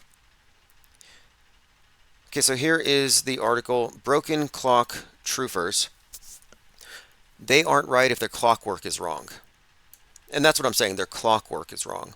So the cliche, yeah, not right. So truthers who are correct about specifics but wrong about the generalities. For example, they know the shootings are staged, but they think the deaths are actual, not simulated. Or they know a few are fake but assume the next one might be real, unless it's proven fake. So if they haven't shed the auto belief, they are a broken clock from the perspective of being able to tell the truth. They may have key facts correct. They may echo a large consensus of other truthers, but it doesn't make them valid as sources. So I would define a broken clock truther as any truth supplier still contextualizing their newfound info within the mainstream frame of reference. In other words, the broken clock truthers are those who fail to let go of their built-in assumptions about the shared, mediated world view. You can't be a truther in the Truman Show. The Truman Show is really the false man show, and until you exit it, you will be a false man. They carry a corrupt media filter that affects their interpretations. If one filters factual and truthful information through the wrong lens, the truth of it is diluted and lost in subjectivity. The solution: only off-world stage sources of information that take fakery into account can be trusted to arrive at an objective assessment of what can be ruled as true and verifiable. Here's a quote from William J. Casey, CIA director. We'll know our disinformation program is complete when everything the American public believes is false. I like to couple that with Richard Nixon's "The Americans won't believe anything until they've seen it on the GD television." We have to move past beliefs into a place of knowing. The situational unawareness of the matrix dweller is the result of trusting broken clocks. So that is a paywalled article because it's on Substack, and Substack will automatically assign a paywall to it after a certain amount of time has gone by. So I'm updating it right now, and I'm making that article free. So I put a link in there in chat. So if you want to click that link, and I'll post it one more time. Broken clock truthers, they aren't right if their clockwork is wrong.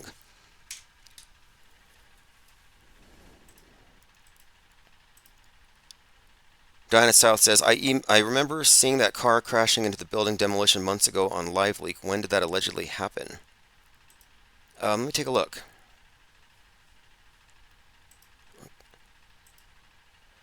All right, phones are open, by the way, 505-349-0420. The ringer is on, so if you're trying to call in, that was back in March of 2023. Okay, so that was a year ago. March of 2023. The headline, though, one of the headlines had the word surreal in it, which is why it came up on our radar.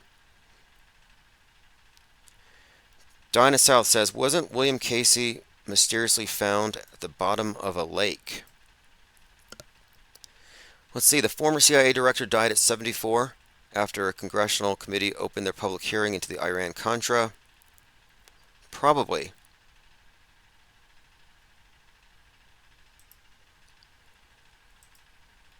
All right, let's play a little bit more from this pandas are fake person. I guess we're almost through with it. You get nature photos, videos of people who run the show or whatever, and they'll make fake videos of it, but you'll never see amateur videos of it. You will never discover a panda in the wild. You're telling me this animal only eats one thing. It can only eat, and it only mates one time a year. Bro, this is the fakest animal you'll ever discover. Even faker than dinosaurs. Like, they will use people in fursuits, monkeys in fursuits. They just paint dogs. It's not real.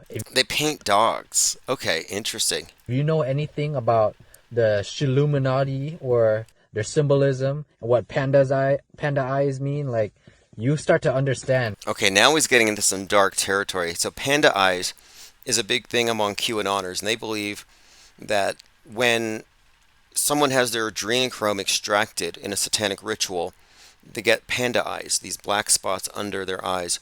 And you'll see celebrities like Lady Gaga putting on black makeup under their eyes.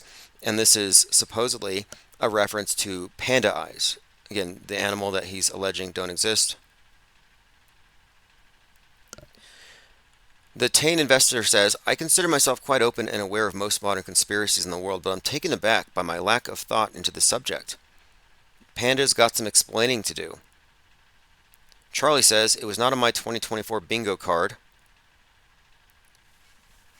Love Above All says, are you sure this isn't just to start a discussion about pandas in the upper decks of the Google search to push the panda eye discussion down an unfindable? Okay, so she's suggesting pandas are real, but the pandas are fake conspiracy theory is to drown out panda eyes, which has to do with the elite drinking adrenochrome. So pandas exist, but the conspiracy that they don't exist is part of the cover-up of Pizzagate. Here's Owen Benjamin talking about how pandas were created by the Chinese government.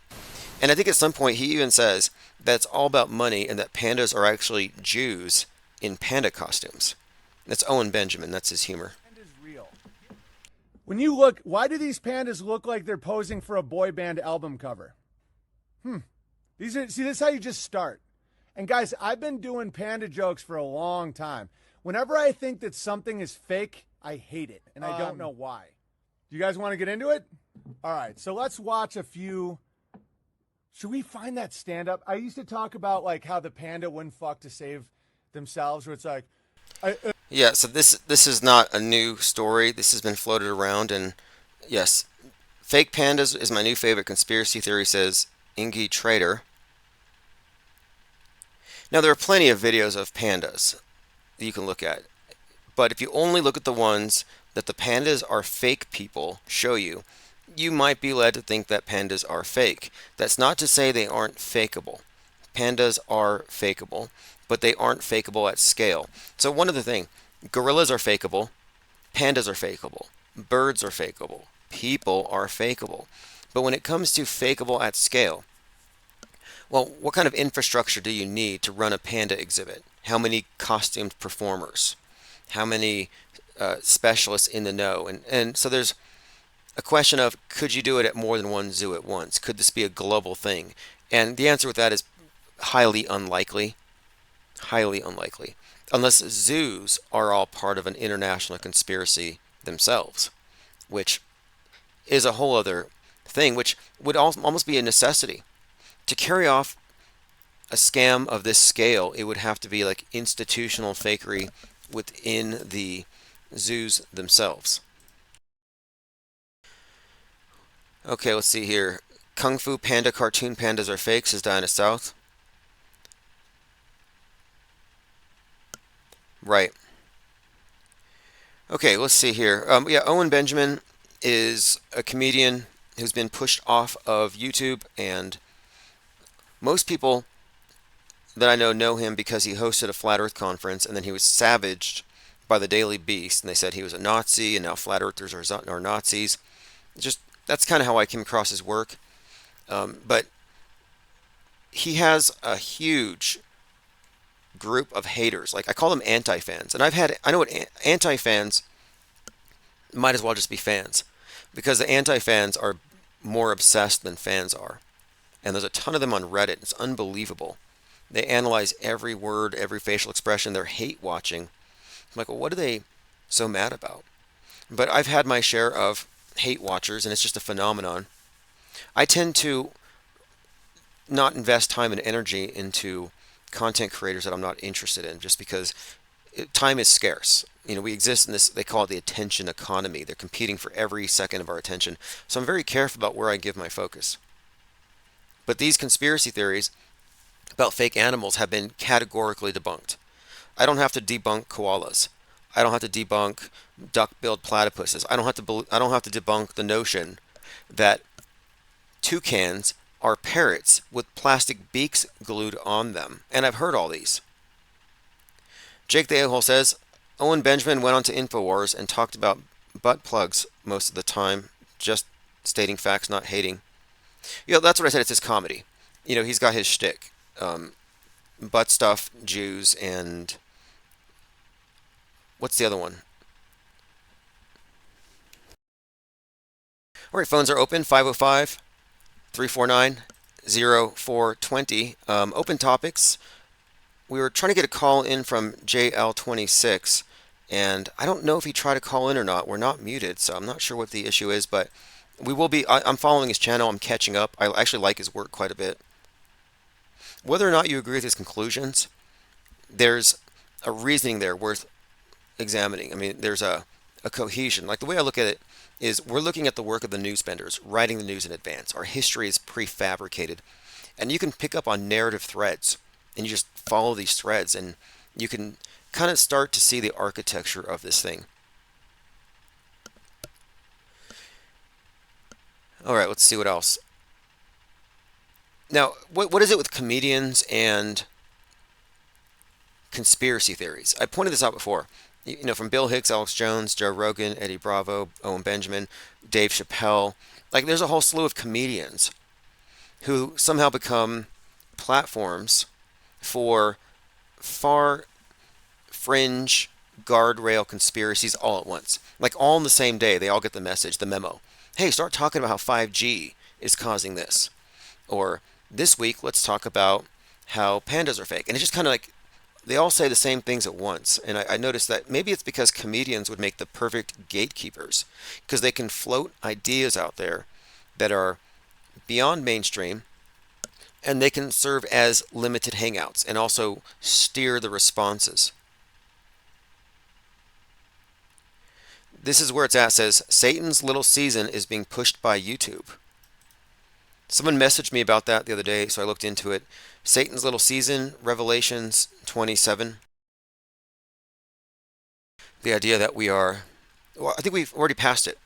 If the 7-year tribulation started at the eclipse in 2017, and we just had the apocalypse last week, then we just finished the 7 years. Clockwork 113 says, shout out to Cam B. Yeah, Cam B was convinced that Obama was playing the role of Jeffrey Epstein. He had a list of this person is that person. And I looked into these things. He was the one who first brought up the notion that Justin Bieber is The Weeknd. And at the time, we were studying masks. We were studying the deep fakery, not the new fangled digital deep fakes, but the old school kind. Director of disguise at the CIA, Jonah Mendez, was working with. Stuff that was classified until 2015. So it kind of elevated our understanding of fakeability, which is very important when you're looking at what is and what isn't possible. But my problem with Cam B's work was his methodology. Putting two pictures side by side and then saying, look, do you see it? Like, that's not enough. You have to do your research. You have to do digging and see if this even makes sense logically, chronologically, and it takes more than just two pictures. But what I learned in this process is that if you put two people side by side, you can trick yourself very easily. It's the same process by which we perceive animation. It's a drawing, and then another drawing, and another drawing. But you process it as continuous because your brain fills in the blanks. You're reading comic strips. There's no animation, but you're mentally just naturally filling in the blanks to make these things follow one after another. So you have two faces side by side. It's not difficult to tap into the imagination to fill in the gap and say, okay, well, this changes a little, this changes a little, makes sense. You can make it fit. You can put that square peg in the round hole very easily. And some people continue to do this because, again, we live in a realm of unchecked surreality. Jake the A-hole says, Bieber is the Weeknd. The chubby face on the Weeknd looks like a mask. Well, funnily enough, after we started talking about this, the Weeknd suddenly started putting out all kinds of weird videos where he's getting plastic surgery and he's wearing masks. Then he does a video inspired by a Stanley Kubrick Eyes Wide Shut scene where everyone's wearing masks. That was the video for Save Your Tears. And then he shows up at the Super Bowl, surrounded by clones of himself, and they're all wearing bandages like they just got some kind of plastic surgery. And then, of course, we have 2020 and the masks come up. So the whole subject got drowned out. But when I first heard this theory, I thought, that's absurd, but let me look. So I looked up the Weeknd and I saw a song. It was called, like, I Can't Feel My Face. And the video has the Weeknd performing in a nightclub and nobody's paying attention to him. And then he sets himself on fire, or the devil comes in and sets him on fire. And then suddenly everybody's paying attention to him. And he walks out afterward, and he kind of looks Bieberish as he walks out, kind of with the outer skin burned off. But when I saw that, after hearing Cam B's take on it, he said, I can't feel my face when I'm with you. And I thought, well, if I'm wearing a mask, I wouldn't be able to feel my face. And if my mask was the Weeknd, then the song could be from Justin Bieber to the Weeknd. I can't feel myself. I can't feel my face when I'm with you because obviously I am you in a mask. All right, let's continue here. Smarty Pants says, just got here. Has anyone had time to look into Mayor Nipsey? If you're talking about Mayor Brandon Scott from Baltimore, someone said that was Nipsey. I think Nipsey was much taller. But interestingly, Mayor Brandon Scott has 4'8" as his birthday, the eclipse date. Not that they can't fake height, but subtracting height seems a little tricky. I saw a picture of Robert De Niro in platform boots because he was playing the role of somebody 6'4". Kevin Mooring says, what about when Jim Brewer is talking to Roseanne saying Dave S. isn't the Dave he knew? Who is Dave S.? Now, Roseanne is like queen of the QAnons. She could take that. I mean, you got the QAnon queen Romano in Canada, but if America needs a QAnon queen, it could be Roseanne. They have the same energy. This is where it's at. It says Big Hit and Nipsey are the same. Send me pictures, video clips. The fact that Nipsey died during a Holy Week, that it was framed in such a way, he's 33. They made it very Jesus-y. They did the whole Jesus typology. And many of these ritualistic death psyops fit the same pattern. So I have no reason to believe that he literally died. Now, where he is now, I don't know. Some think that Kobe Bryant's death was followed by a reemergence as some football player, and he's wearing some kind of like bodysuit like The Rock wears. And you look at it and you're like, wow. I mean, could you make that work? Is it within the realm of possibility? Well, listen to this. When I say realm of possibility, I mean, is it fakeable? Is it in the realm of fakeability? If they can fake it on TV, they can fake it on the world stage. If they can fake it on the world stage, it's in the realm of possibility, although it will only exist in a very hyperstitious way. Big Hit responds to Nipsey Hussle conspiracy theories. Stop playing with me. He's reacted to comparisons to Nipsey in a new skit, addressing the uncanny resemblance with humor. This is recent. I'm big hit. Come on. You're on that bullshit. Apparently, he's been alleged to be a member of the Illuminati. He says, stop feeding into it. I'm not Nipsey Hussle. He said, everybody's been thinking. Okay, we have a clip here. Oh, God. Word, okay, then. Okay, he looks too short, in my opinion. Big hit. But why are they even bringing this up? Is it to drown out legitimate conspiracy theories?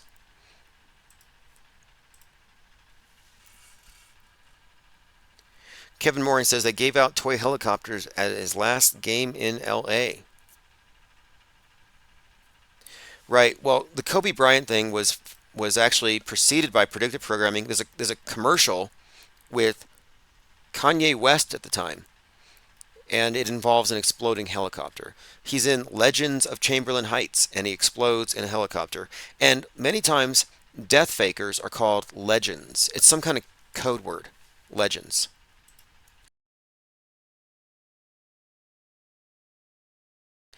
And the last person alive to have interviewed Kobe Bryant was Stephen Jackson, the twin of George Floyd.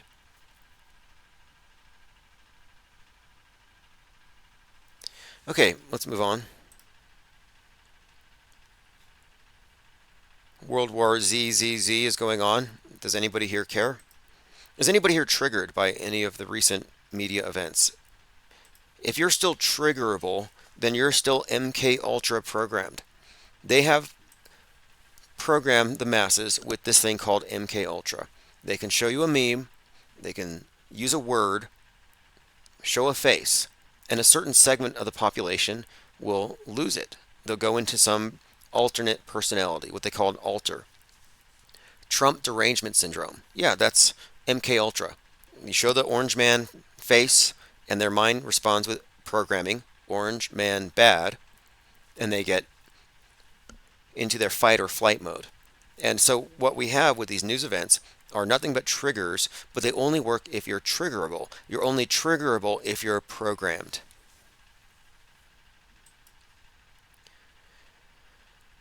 But the Kobe Bryant thing, there's more to it. He dies at 41, but his posthumous birthday is celebrated by the NBA as Mamba Week. So the NBA is all wearing 42s. Weirdly, Chadwick Boseman, who played Jackie Robinson, number 42, the first baseball player to cross the MLB color line, first, this is like a civil rights icon that he plays, Mr. 42. Well, Chadwick Boseman dies at 42. So here you have the MLB all wearing 42s on their shirts. Why? Not for Chadwick Boseman, for Jackie Robinson. They were celebrating Jackie Robinson week. But they had moved it because it was supposed to be in April, but they moved it till the summer. Chadwick Boseman died in between that. So they weren't wearing 42s for Chadwick Boseman. They were wearing 42s for the character Chadwick Boseman played. Meanwhile, NBA's all wearing 42s. So you got NBA, MLB, all of them wearing 42s. I mean, this was really insane the summer of 2020, the way this was all aligning. And it's all part of a consistent pattern we've seen. Stephen Jackson was 42, the so-called twin of George Floyd. So the association of that number with the civil rights related psyops has been very well firmly established here.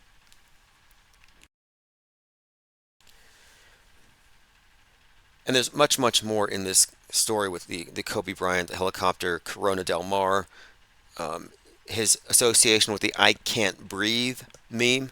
Before George Floyd couldn't breathe, it was the Eric Garner. And now it's Gaia can't breathe. I can't breathe is an anagram for a better China, by the way, which I took to mean BLM as the vanguard of revolutionary Marxism as puppets for China. A better China, I can't breathe. Again, the whole premise of the environmentalist movement is Gaia can't breathe, but it's really a cover for, communism. Watermelon Marxism, red on the inside, green on the outside. So I can't breathe is just a way of saying the world can't breathe because of the oppression of capitalism on the poor and on Gaia. Because some people don't care about the poor, but they'll care about Gaia. Yeah, the helicopter toy at the Kobe Bryant game, very interesting. But to me, it was the 42s during the summer. Because at the same time, and these things are all lining up. So at the same time that Chadwick Boseman is dead, the movie Wakanda Forever is out. And in this Wakanda movie, the Black Panther King is played by Chadwick Boseman. So when Chadwick Boseman died, the hashtag goes out, Rip King. Rip Black Panther, Rip King. Well, before BLM, who were marching that summer, you had the Black Panthers. In fact, Kanye West's or Ye's father was a Black Panther, is a Black Panther. So the Black Panther to BLM is pretty clear. So you have the Black Panther King dying, and it is all during the summer. Where you have George Floyd, Kobe Bryant was at the beginning of the year, but it's all kind of built up. So the Rip King's going on, and at the same time, there's a gathering by BLM at the Washington Mall for MLK, and it was the 57th anniversary of his I Have a Dream speech. So the Rip King was both for Martin Luther King and Chadwick Boseman as the Black Panther. So now you're combining Black Panther, dead Black Panther. Meanwhile, the children, and this is widely reported, TMZ and otherwise, they're doing funerals for the Black Panther idol, and they're crossing their arms with these little backyard rituals. So the crossed arm symbol is Osiris risen. And the Wakanda king, he did this thing, that's what he's known for, his signature pose is, of course, the hands crossed across the chest. So mock funerals and 42 jerseys. Kids mourn Black Panther. There's a few articles about this you can find, but my point being, the dead Black Panther is being commemorated as Martin Luther King and MLK Moloch, another name of Saturn, the dead earth god. It is all pretty much correlated on the same day. And then here you have this touching scene of children doing their satanic rituals with their idols here, worshiping Osiris, Saturn, Moloch, whatever it is. This is all Mystery Babylon paganism mainstreamed through the entertainment, mixed with the news. So I'm just pointing out the alignment between the death of MLK, Chadwick Boseman's character, the Black Panther, and then the Black Panthers, BLM, and BLM gathered at the MLK's mall monument. All of this against the backdrop of Chadwick Boseman's death and, of course, Mamba Week. Baja Pickleball. Yes, I am. I am looking to interview people on any topics really, or mainly other podcasters. I want to do some cross marketing. I'm actually in the process of trying to schedule an interview with Dr. Shiva, of all people, who is really a political outsider. And so are we. I mean, so am I. The position we take. I mean, I don't speak for anybody here, but the position we're taking is that politics is just part of it's a substrate of mind control.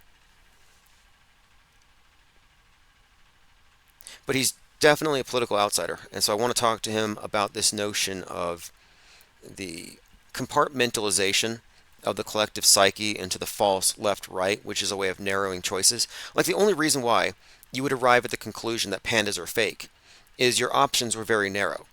The only reason why you would think it's reasonable to vote between a Biden and a Trump is because your choices have been narrowed artificially and constrained, and these choices are, controlled from the top, so you're given the appearance that you somehow arrived at this naturally. But anybody who saw the Skull and Bones brothers running for president against each other, like, that kind of told the whole story.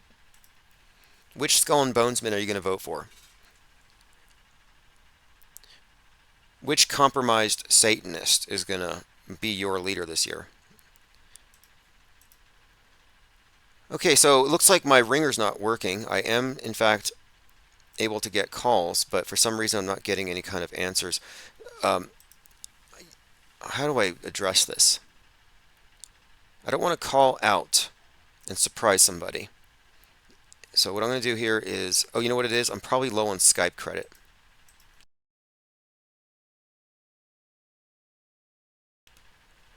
All right, so Kevin Mooring says today is Jackie Robinson Day. Mr. 42? That's right. Okay.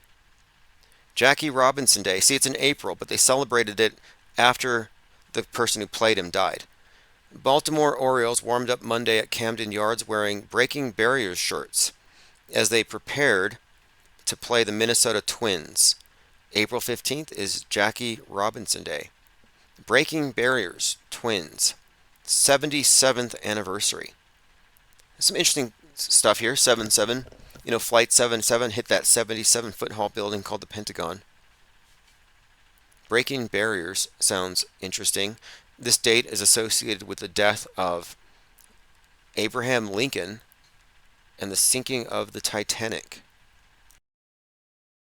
Very interesting. And then this. In wake of stolen Jackie Robinson statue, Wichita responds. Yeah, someone stole a Jackie Robinson statue recently, and I think that might be kind of like a mirror of BLM taking down Confederate general statues. Why all MLB players wear 42 on Monday. So, about the 42. The number 42 has consistently been associated with all of the psyops that have to do with the black versus white dialectic. Anyone care to guess how old Rosa Parks was when she refused to give up her seat? And we can go down the list. The uses of the number 42, like for example, the conviction of Derek Chauvin on a 420, for example. Lots of 42s around these events, his twin 42. And what I have arrived at is this. The number 33 is consistently associated with ascension, the crown, sun, light. 42 with Saturn, with gravity, with falling, the grave, down. So up, down, black, white. These are just polarities. And they use the race war psyops to attach to this. But it's about polarities, the black and the white, the pillars, this duality. And so the 42-33 are often reflected in this. And you'll find that in these race war psyops, the side associated with black is consistently associated with 42. And the reason why is that if you combine the 4, which is a cross, and the 2, which would, I think, kind of, I guess, symbolize like splitting in two or cutting, like the scythe of the reaper. So if you combine the 4 and the 2, you do get the sigil of Saturn. And Saturn, as in the reaper, it's the god of the harvest. And so I'll show you an example here of the sigil of Saturn. And I'll show you what I mean, because the number 42 is also very popularly used in the space program. And in the space program, it is associated with Saturn, with Kronos. That's why Jeff Bezos has a $42 million clock, which he had built within the Sierra Diablos Mountains. And it's a 10,000-year clock. So you get 10,000, which 10,000 days is a Saturn return. You have the 42, which of course 4-2 is combined. You get this symbol of Saturn. I'll show you a few examples. And then the clock face, the clock itself, Kronos, Saturn, god of time, cycles of death and rebirth. And I make a lot of connection between the word sickle and cycles and circle. These are all correlated. But the way the cross is represented on the world stage in their symbolism, sometimes it's X's, like XX, double cross, or 4-4, double cross. The 4 is a cross. The 4 seasons, the 4 suits of the playing cards are actually derived from this. It's all about the sun. So here again, the symbol of Saturn, it's a cross, and then it looks like a 2 attached to it. So the concept here is the solar year and the scythe. But you can also see how it makes a 4-2, and it's associated again with the space program. And you can find examples of it like within the iconography and the symbolism. But the connotation is falling. Like when something's in orbit, like let's say a CubeSat. Cube is a symbol of Saturn. Sat or satellites, L is also Saturn. So satellite, you could look at this symbolically as representing the Elohim, the lights in the sky that come down to Earth, that fall. But the orbiting satellite is technically falling. It's not floating, it's falling. But the association of falling, the grave, death, the darkness, the underside of the other side of life, the light versus dark thing, it's really inculcated into this. And then you could look at it as represented in Star Wars, Luke Skywalker versus Darth Vader. Well, Luke, light, sun, lightsaber, fighting against Darth Vader, and Darth Vader has the skull face. He has the Death Star, which is a spitting image of Saturn's moon, Mimas.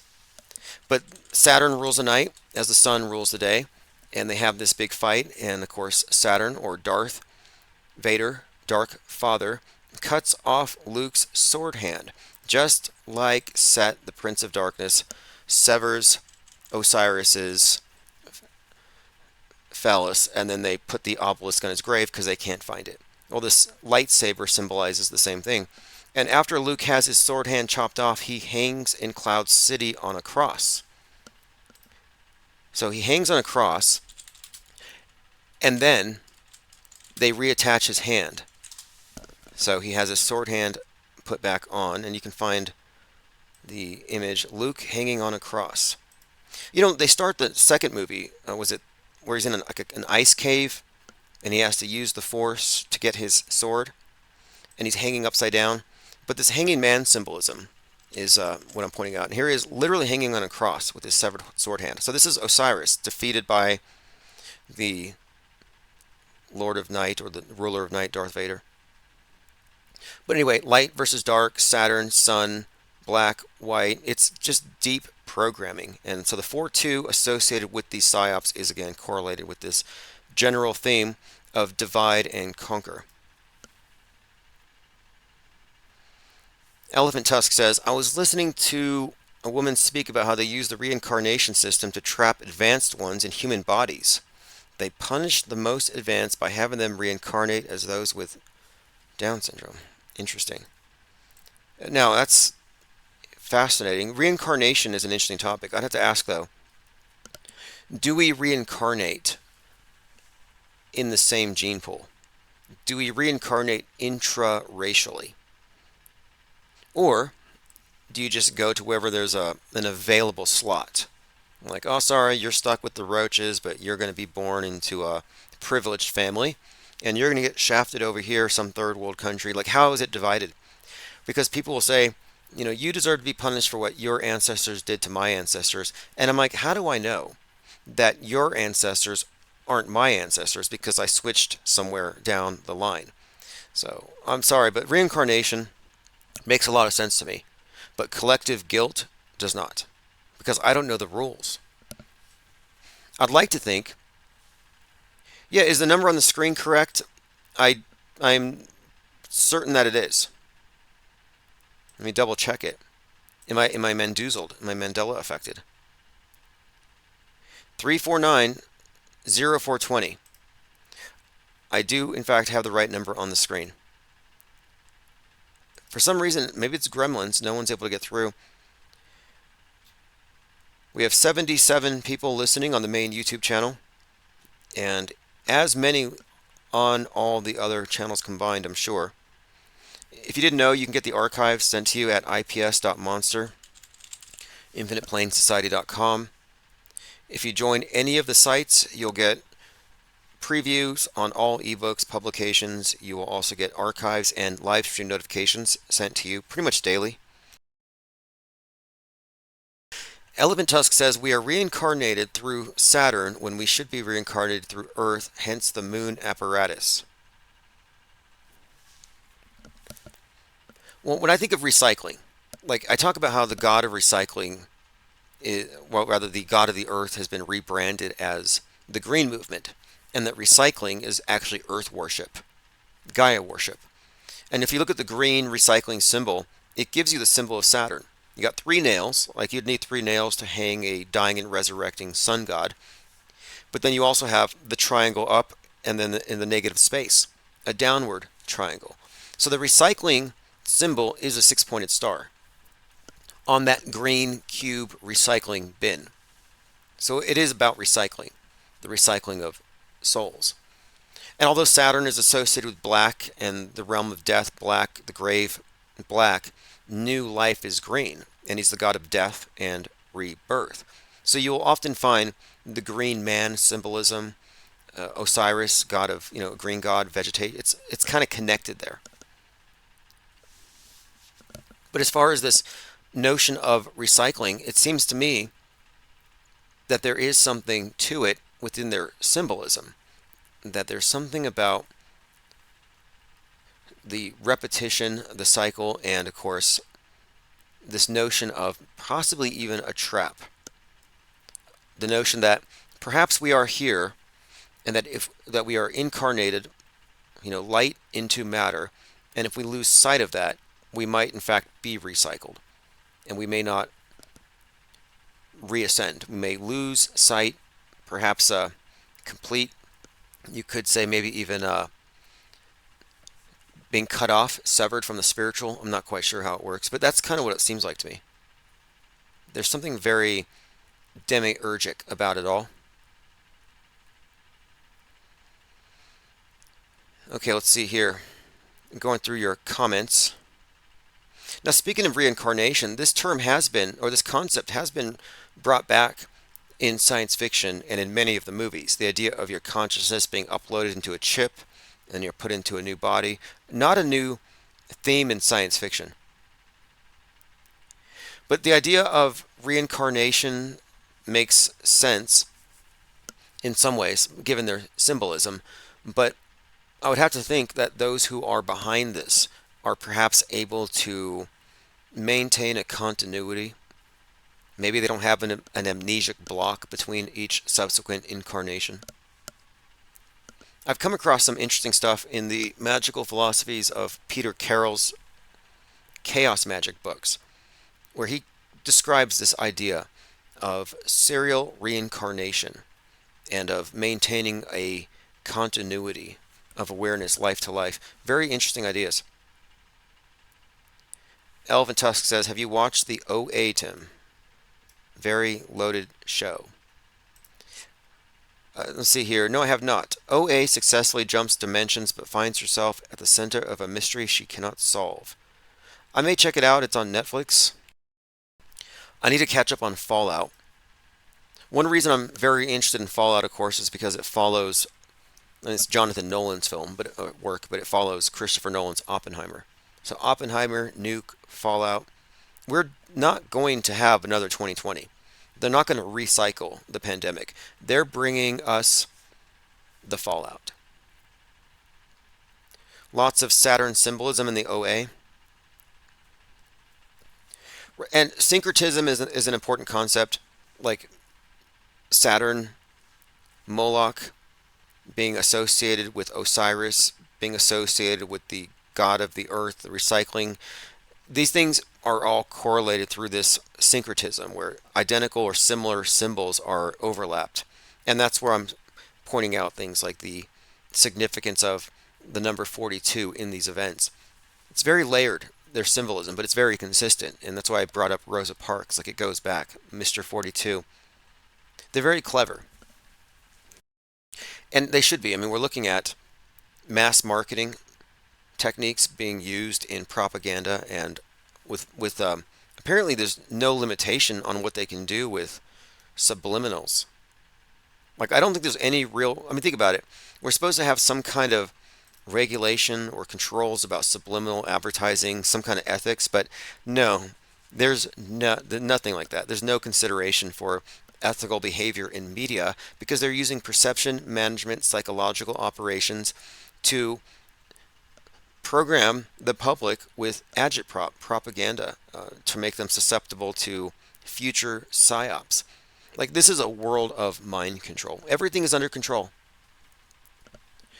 Don't lose any sleep over the idea that the world's been plunged into chaos and World War III is starting, because no, everything is under control. It's just another scene. Like, your heart rate shouldn't jump. You shouldn't be any more triggered by the threat of World War III than the next celebrity wardrobe malfunction or Taylor Swift breaking up with that football player. Like, these things are of equal weight, as in they're equally meaningless when you step outside of the cave.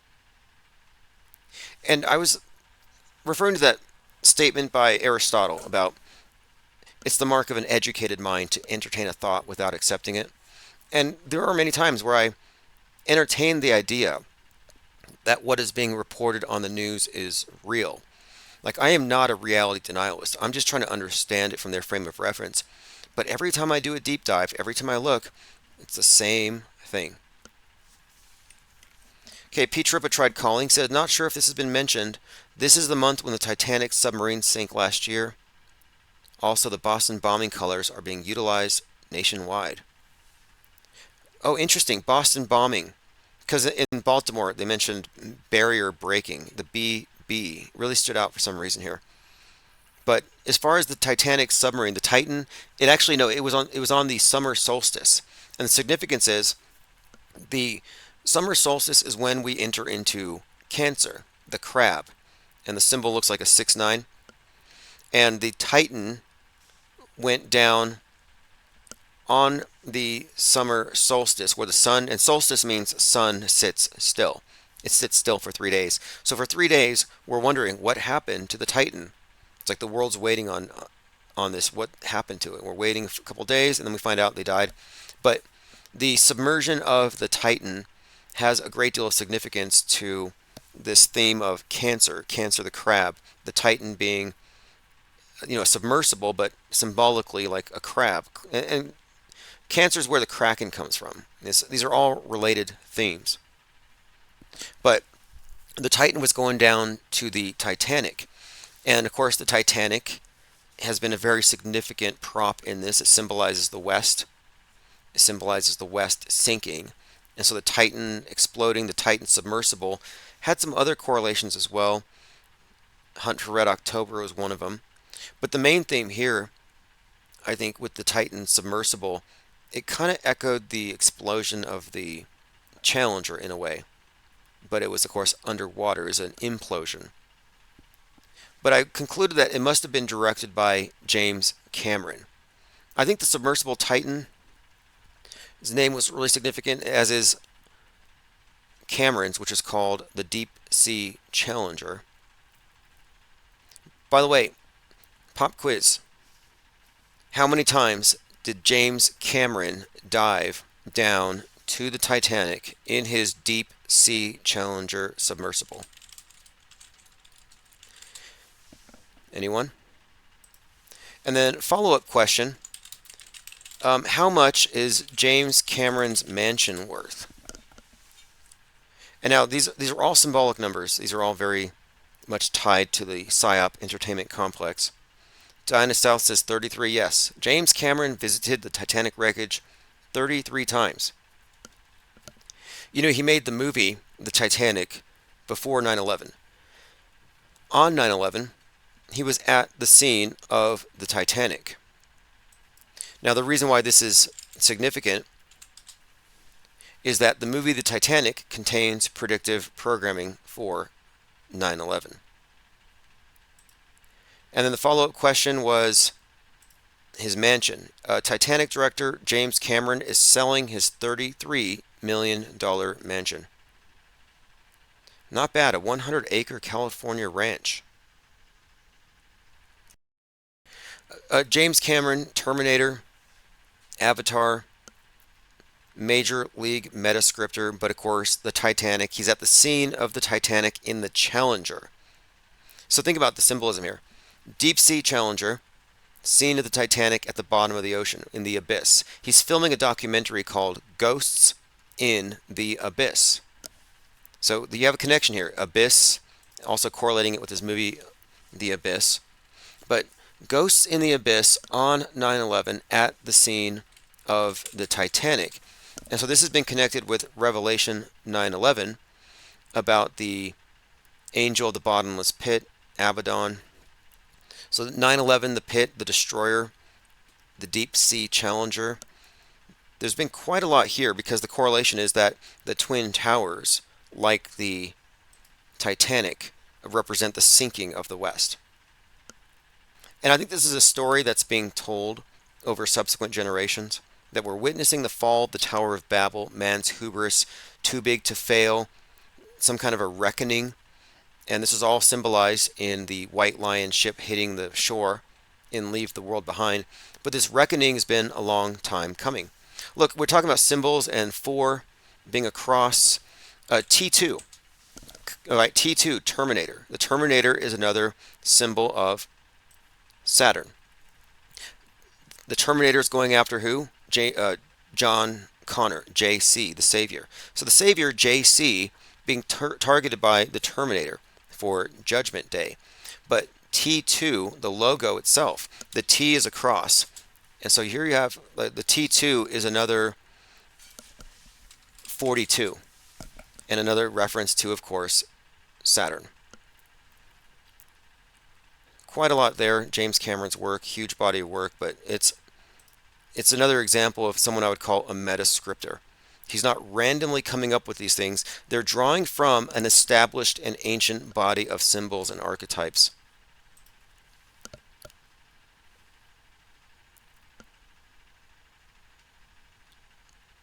Right, Ted Stryker says 34 kidding.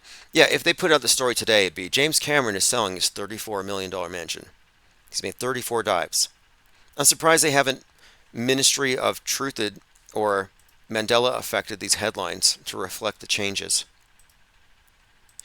But I draw attention to these things because the masses have been indoctrinated into a worldview based upon something archaic that's been dressed up with science by design. That's been given a veneer of science, but ultimately it's the same old paganism. And we're in a dark age that's going darker despite our technological sophistication.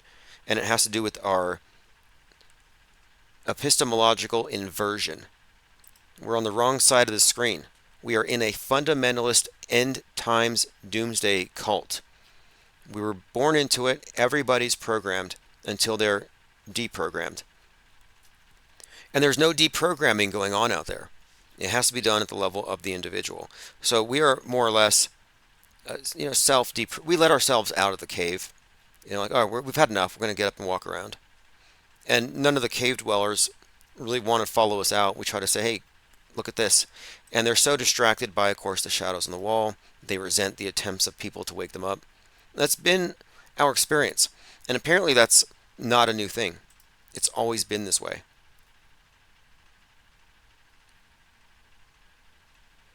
Swirling Spice says, can you explain the Titanic predictive programming? Yes. The Titanic and 9/11 connections. Fakeologist did a good video on this piece. And it has to do with the way that it breaks into 2 pieces. And then one of them tilts up like vertical and it has like jumpers, like 9/11 jumpers falling off of it. So there was that scene. I'll pull that video up and I'll send it out in the newsletter because Fakeologist isolated that clip. So it is weirdly predictive of the towers sinking. One first, then the other, 2 halves, the jumpers, and then the fact that on that date he's in the Deep Sea Challenger at the Titanic's wreckage as the towers, symbolizing the same thing, have just finished sinking. The 9/11 biblical connection is another layer to it because the biblical reference is to the destroyer or Apollyon or Abaddon in the abyss, which I take to mean also as the challenger. Well, interestingly, the word Apollyon would translate into the Terminator or the exterminator. So the Terminator has a correlation to this verse in Revelation's King of the Abyss or Abaddon, and this I think references the thing that takes down the West, the nuke, also symbolized by the Titan submersible's explosion in the ocean. So I think we're seeing foreshadowing as we saw it in the Terminator movie, which shows this really famous scene of the mushroom cloud over I think Los Angeles, the Pacific coast blowing up. And James Cameron's work in the recent Avatar movies have been retelling the same story. It's all a condemnation of the West. Avatar 2 is just Dances with Wolves combined with Fern Gully. But the story is being repeated, and you can see the merging of this story with the world stage dramas. Like it was when James Cameron's movie came out, Avatar 2, this was followed by these protests in Atlanta. And the connection here, Atlanta, Atlantis. Avatar 2, Way of Water, about these Atlantean types, these people who lived on this water, they lived on the water. The city was all about their connection to nature, etc., being threatened by the humans coming in. Well, here in Atlanta, you have this 80-acre area where these environmentalists have taken up residence, and the police are going to tear it down to set up a training facility that is being called Cop City. So the Cop City protesters were throwing rocks and sticks at the police. In Avatar 2, the Na'vi are throwing rocks and sticks at the humans that are invading. So it's like technologically advanced Westerners getting rid of indigenous in order to take their resources. Meanwhile, we're finding out that Gaia is awake, the planet is sentient. There's all these different stories attached to it. But what I'm saying is, the environmentalist drama with the cops was perfectly mirroring the storyline of Avatar 2. And this is against the backdrop of the WEF talking about the climate and floods. All of it very concerted and aligned. Elephant Tusk says, don't you think the entire PSYOP apparatus matrix system was designed to keep us from connecting with our true spirituality and source? There's a few theories about it. I think it may be part of a benevolent dictatorship to maintain a sense of order in the world. I mean, we have so many people in this world, but we're all locked into a single worldview, and it may be for our own good. I don't necessarily think that, but that's their MO, at least their stated purpose. We live in the village. Harks says they are obviously playing out the apocalypse. Even their main People's Champion asset, Alex Jones, is screaming it's a stage play of the Armageddon. Yes, you see, when I say meta script, I refer to a big story or a story that is being told, a script that transcends any one platform. It's not just the right-wing view. It's not just in the movies. It's in everything. And the meta script that we're living through has multiple layers. The space age is one, as we become a spacefaring species. We have the story of climate change, man having to, I guess, face up to the fact that he's bad, that he's a virus, that man is destroying the world, so we have to mitigate and control man's appetites, etc. So we have these stories that are taking place in the long term. And the biblical apocalypse stories are another example. These are stories, meta scripts. Alien invasion, that's another one. And I would even say that the alien invasion story is just sort of a retelling of the rapture. But yes, they're using these scripts by design because people connect with them. And not everyone connects to the same stories. And it's divided, obviously.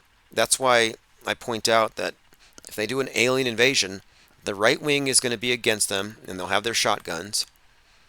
And the left wing will be embracing them. These are two different worldviews. And I was vindicated in this because more recently, some Pentagon leaker told Tucker Carlson that the aliens were evil and demonic and dark. And that caught a lot of people off guard. It's like, what is he? Because Tucker Carlson said he can't even tell his wife some of this stuff. And he's not going to tell us that what he heard about the aliens. But he said that the aliens are scary and dark. Why Tucker Carlson scared to report UFOs? They're too dark to share. Tucker Carlson, too dark. Really, really dark. What does that even mean? Well, whatever it means, it's consistent with what I have been saying, that the right wing is being taught to hate the aliens, both illegal and extraterrestrial, for being too dark and scary. It's a consistent programming line to tap into basic insecurities.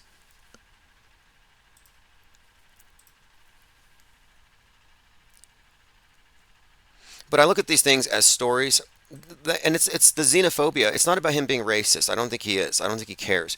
I think it's about the division. It's about fear of the other. It's about blood purity, national purity, closed border, closed skin, insecurity of having your borders open, insecurity of having your skin open for the needle injection, insecurity about alien invaders. Not a coincidence that Donald Trump has Space Force. He's on MAGA side, the anti-alien side, and he's the guy who brought Space Force to protect them, which goes back to 1958 Trackdown, the Western TV show, the episode End of the World, about a character named Trump who rolls into a town offering to protect the people from a, quote, cosmic threat. That has to be one of the most early, I think that is one of the earliest examples of Donald Trump in predictive programming. And it happens to be him. 1950s TV episode features a salesman named Trump who wants to build a wall. He's a charlatan who wants to build a wall to protect everyone in the small town from, quote, a cosmic threat. This is Space Force. This is Donald Trump selling you build the wall because illegal aliens. Space Force because aliens, cosmic threat. Good humorous segue to this, which is getting a lot of attention online. I don't even know how you guys dug this up. I know, it's a Western TV show from the They were probably watching Infinite Plane Radio. 1950s. It was called Trackdown. Right. And it aired on CBS. I know. Right? And it features, this is true, it features a con man, and the con man's name is Trump. And that con man tries to justify building a wall. Roll the clip. I am the only one. Trust me. I can build a wall around your homes that nothing will penetrate. He even has Trump's cadence. Now, this episode of Trackdown is called End of the World, and this episode came out May 9th, 1958. May 10th is the date of an episode of Quantum Leap. May 10th, 1958. So the day after this, Quantum Leap takes place, and in that episode, Donald Trump is a 12-year-old boy in the back of a cab. What do we do? How do we save ourselves? You ask, how do you build that wall? You ask, and I'm here to tell you. You're a liar, Trump. All right, there you go. Just another example of how far back this predictive programming goes. They got the voice down, though. I mean, how weird is that? I mean, at this time, okay, now, Trump was born in 46. This comes out 1958. Trump would be 12. And in the episode I referenced, The Quantum Leap, and the episode is called It's a Wonderful Life. And so it's about a time traveler. So he goes back in time. And in that episode, Trump would have been 12 years old. So I'm like, these are two shows side by side. Well, I mean, one was from decades before. So here's the reference to It's a Wonderful Leap. May 10th, 1958. New York cab driver Sam has a contest to get his own taxi medallion. But the point of it is, this episode of Quantum Leap opens up with Donald Trump as a child, probably 12 years old, appropriately aged, in the back of the car. So look at the date, May 10th, 1958. So the Trackdown show, May 9th, 1958. Just go to IMDb, you can find the date it was released. It's just way too close. So these are not coincidences. This is not the result of some AI demiurge aliens or gremlins. This is the result of the monolithic mind control apparatus behind all media that is the de facto one world religion that was here before we were all born and we were all programmed by it. Diana Sal says, very odd coincidence. See, people will jump to say, this is too much. Man could not have done it, therefore it must be a higher power. That's like a natural inclination. This is where it's at, says, I don't know what's doing this, AI or what, but something is coordinating this madness. And I understand that impulse. But I have to hearken back to Arthur C. Clarke and what he said about any sufficiently developed technology is indistinguishable from magic. That's the third law. So it looks like magic, but that's because media is a sufficiently advanced technology, so advanced that it looks like magic. And it does. They can fake reality. They can fake anything. They can fake news events. They can put movies on TV, pretend like it's happening in the news, and have a bunch of liars on the street to corroborate, and then it's real. We live in a hyperstitious world. And hyperstitions are just one of their technologies. So what we're looking at here isn't magic. It's not unexplainable. It is just far more advanced than any of the run-of-the-mill Normieville news consumers could even understand. It's outside their frame of reference, and it is a higher power in a sense. Maybe not a higher power, but it's a far more sophisticated power. And it has to do with ignorance and knowledge disparities. I mentioned the movie The Village. Well, what was the difference between the elders in the village and the brainwashees who thought that was the entire world? Education. One group was educated to be mind-controlled lemmings, and the other group were the enlightened, the elders. They knew how it all worked. It's like Plato's Republic. You have different classes. And so we are in the class that we're not meant to know about what media is. We're the programmed class.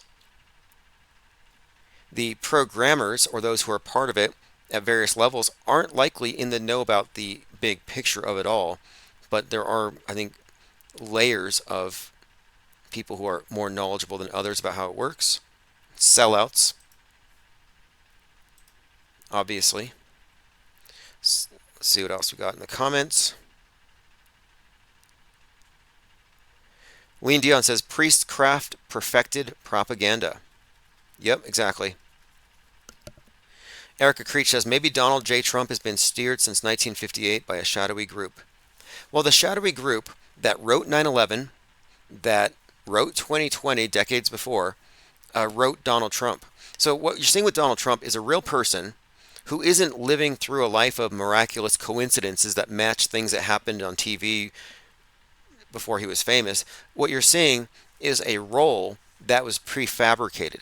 This historic personage is going to have to emerge on the world stage. And he's going to do this, and he's going to cause these types of things to happen. So they had this story, like Elon Musk, another world stage character. So these are roles. They're acting out history, calling it news. Our history is written in advance.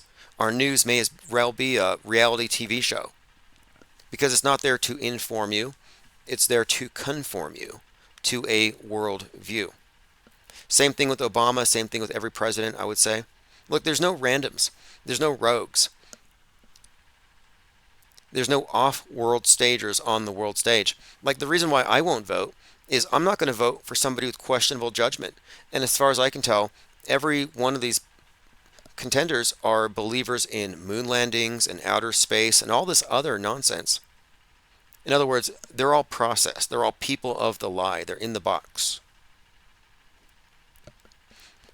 And this is why I want to talk to Dr. Shiva, because he's out of the box politically. And I'm not trying to hold everybody to the same litmus test. I mean, if you're not a media skeptic auto hoaxer by now, then it just wasn't your priority. And it's not my priority to tell people how to see. But I know there are enough of us who already do see, who aren't triggered by it, but who are engaged, intrigued, and interested in digging deeper, which is what we're doing. But we have to gather, we have to aggregate, and we have to have high enough standards to insist on truth at all times. And if we don't know, we have to be able to say, I don't know. And some people can't do that. Some people can't fess up to being wrong. But it's like, guess what? You're wrong about everything, pretty much. We've all been misguided. And the way that you correct this is that you reassert yourself as the final arbiter of what you believe, because yourself has been set aside in favor of the screen. Here's what I believe. Here's the consensus worldview. Let me go with the consensus worldview, because more people, because I want to fit in, because consensus. And there's a strong consensus pool. That's why we're creating the parallel media. We will have a larger presence, and I think those who are maybe just out of habit and tendency leaning towards going with the flow might actually find it perhaps less of a challenge to leave the world stage when they see numbers. Hark says, I caught a few videos from Shiva. He seems legit, calling out all of these fraudsters. Although, of course, he's still grifting with the courses and bumper stickers. Well, the thing is, this is a business in a way. when you're in politics, you need money. Money is just, it's like gas in a car. And it's not about grifting. It's not about profit. Obviously, he's very intelligent and he has a long record of, to prove what he's capable of. He allegedly invented email. My point being, you don't go into politics to make money. I don't think so at all. I mean, that couldn't be your primary objective. Power, change, sure, but it looks like a big sink. You just throw all your money, throw your social capital, and the instant you take a platform, half the country hates you. Like, I don't see how it's a winning move, but I am interested in his positions because he isn't siding with any of them whatsoever. But I know that we're going to have a different frame of reference because, of course, we are cutting fringe, and we've arrived at certain conclusions far ahead of the mass, and the mass will never get there, but far ahead of Trutherville for sure, and most of those in Trutherville won't even get all the way because they'll be tripped up by all of the operatives, all the misinformation, malinformation, disinformation, guardrails, distractions.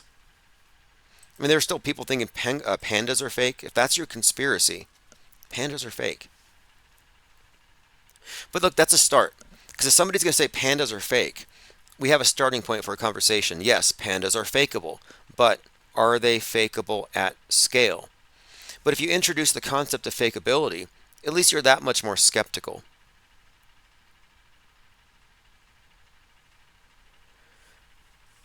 All right, let's see here. Flatlander says, I believe they're bred, so they're born under a certain sign, astrological chart to perform their role.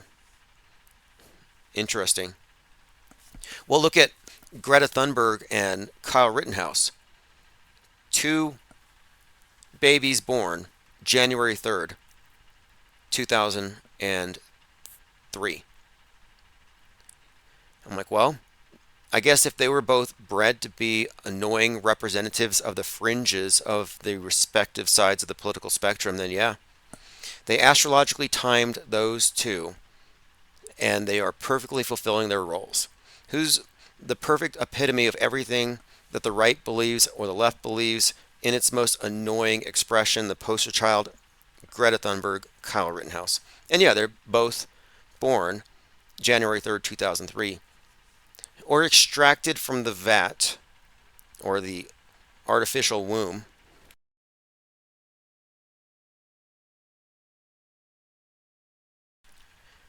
But I've listened to a few conversations with Dr. Shiva, and what I'm gathering here is that we may have a lot to talk about when it comes to the illusion of choice, the illusion of freedom, and mind control in general, as exercised through mass media with full complicity of the establishment politicians. All right, let's move on. Going through my Twitter feed. A lot of stabby stuff going on we've been talking about. We'll continue to delve into that. Bridges, cranes. Again, gathering on bridges, not a good idea right now. But I hope that all those Hezbollah and pro-Hamas peaceful protesters are safe. Shut down Golden Gate Bridge. Now, Michael Letts pointed out that I-880 shut down, and 88, the number 88 is one of these numbers that is heavily associated with the character Donald Trump, as is 58 and 77. There's a few numbers that you'll find consistently associated with Trump, but in Back to the Future, you find a lot of 88s, and Back to the Future has all sorts of 9/11 predictive programming. And Biff Tannen in Back to the Future is in fact Donald Trump. And Donald Trump is in full Biff Tannen form right now. Back to the Future bad guy Biff was based on Donald Trump, according to screenwriter Bob Gale. Marty's nemesis in the trilogy was modeled off of Donald Trump. What do you think of that? So you have Donald Trump in a movie chock full of 9/11 predictive programming with all kinds of significance around the number 88 and time travel. And Quantum Leap, Donald Trump is in the episode It's a Wonderful Leap. It's about time travel. So there's a lot of stuff with Donald Trump and time travel, which is very interesting. Why 88? I know you have to take the DeLorean to 88 miles per hour, 1.21 gigawatts to time travel. I think it might relate to the Zodiac, 88 constellations, Wheel of Time, maybe the orbit of Mercury, not quite sure. But the consistent thing here is that Donald Trump is one of the most predicted characters on the world stage. And it's not the result of unending, ceaseless, coincidental correlations and connections, but it's because he's a scripted character. And Donald Trump has 9/11 written all over him. Have you seen Donald Trump's Truth Social avatar? Check this out. His Truth Social avatar has the face paint, makes him look like the QAnon shaman. But look closely and count the stars. If you count the stars, 1, 2, 3, 4, 5, 6, 7, 8, 9, and then there's 2 vertical red stripes in the flag. So you have a 9 out of the blue and the red. It makes a 9. So the red stripe and the blue, and it has 9 stars. And then you have the red stripes on his face. This is his avatar, 9/11, and the blue over one eye, the one eye symbolism. And then I see him walking around recently, and he has the hat that has 4547 on the side, because of course he is president number 45, and he's going to be president number 47. Well, if you look, 4 and 5, 4 and 7 adds to 9/11. So Trump has a 9/11 on the side of his head. And all this predictive programming points to Trump eventually getting this vicious head wound, which is why I want to talk to Jurassic Liars. If he doesn't call today, I'll hit him up in his chat and we'll touch base. It doesn't have to be live necessarily, but I want to talk to him about this because he has been covering this theme of this head wound hitting Trump, and it's deep. And I have a lot of notes actually on this, but it's like you see this earthquake, 4.8 mag, like MAGA, 4.8 mag, with the ground zero on Trump's golf course. And this is right before the 4.8 eclipse. And 4.8, 8.4, these numbers are heavily associated with this theme, as he'll explain. This is where it's at. It says, isn't 8.8 an Aryan number? Oh yeah, 8.8 is HH, which is honk honk. It's actually a reference to the Canadian truckers. Do you remember that? The Canadian truckers? They're going around honking their horns, honk honk. And the media is like, honk honk is HH. And it stands for Hail Hitler. So they were saying that honking your horns, here we go, woke Canadian MP says honk honk means Hail Hitler. Hilarious. So, I don't know, I mean, woke. Now look, you can laugh at woke because they're triggered, but red pillars are they're right-wing woke, and they're also triggered.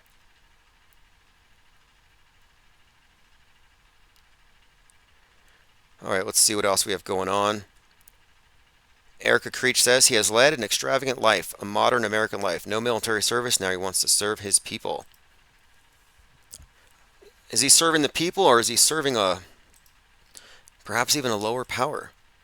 Have you seen how in Devil's Advocate they use Donald Trump's penthouse for Satan's lair?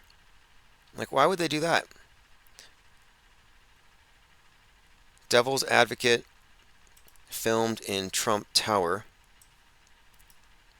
And his room is dedicated to Apollo, which some connect to Apollyon, the Destroyer, the Terminator, etc. So yeah, not only is Trump one of the most heavily meta-scripted characters on the world stage, but he has been positively associated with the person of the Antichrist, getting some vicious head wound and then resurfacing in a few days. And this, to me, is why it's so fascinating that the QAnon movement is associated with Kennedy, so much so that they think that Donald Trump is working for JFK, or that JFK was going to stop the deep state, then they stopped him. Some have gone further and they said JFK was the second coming of Christ and he took a bullet for us. And that Revelation 13:1 about the Antichrist getting a head wound, about the beast is really Christ. They've twisted this stuff. And they're saying is that Donald Trump is the third coming. Or JFK Jr. is the third coming and Donald Trump is working for him. So somewhere in the mix here, there's Jesus. Although Donald Trump has been, because Jim Caviezel, who played Jesus at 33 and during the Sermon of the Mount scene was struck by lightning and died and came back to life and finished the movie, Jim Caviezel claims that no, he's Jesus and Donald Trump is King David. Although Donald Trump has also been associated with Moses and MLK and MAGA, the Promised Land. I don't know. We're waiting for apotheosis. Just call him God already. But it's all typology. Trump gets arrested, 4-4, 2023 in front of that courthouse. Again, 4-4. 4 is a cross, double cross, second coming symbolism. And on that date, it happened to be the 55th anniversary of MLK being assassinated. So on 4-4, there's Trump and Joker 2. Again, the second coming, J2. Joker 2 is being filmed in that same spot. And it gets deeper, because on that day, Heath Ledger, who had played Joker, but now, of course, he's dead, so there's a new Joker named Phoenix, so second coming stuff, Phoenix. Heath Ledger would have turned 44 on 4-4. It's very layered here. The overlapping and the Batman Joker stuff is very prominent in all of these psyops. Donald Trump has been associated with Batman, and you'll see this in all the lore. And when you get into it, Joker represents the left, Batman the right. Joker represents the underclass, the poor who don't have adequate mental health services, falling through the cracks. The clown face, they've been rendered clowns by the system. So the subway represents the underclass who might be angry. And the beginning of the Joker movie, Joker goes into a subway and he kills some rich guys and becomes a hero. He's a class warrior, like a Marxist class hero. And the whole movie's theme is kill the rich, kill the rich. And of course, Batman is privileged. And in the movie, they set this thing up between the poor, disenfranchised, the marginalized versus the privileged class and how unjust it is. So then in the Batman movie, it starts out in the subway, only Batman is beating up the Jokers. So it's the other side. One side is like basically communist revolution, Heath Ledger, Joker, burning the pyramid of money. He says Gotham deserves a better class of criminal. Well, by class, it means this class warfare, Marxist stuff, you don't need money. You're getting rid of money. So you need a better class of criminal. It's all encoded into these movies, which reinforce the news. You watch the Joker movie, and it ends with a bunch of people wearing clown masks, Joker masks, and attacking the police and burning everything down. What happened after that movie? Everybody puts on their clown masks and start burning stuff down, summer of 2020. The Batman movie had all kinds of concurrent programming connected with the Republican Party. Flood the polls. Remember, flood the polls. That was the slogan for the midterms, 2022. The GOP, they're like, yeah, flood the polls. 2022.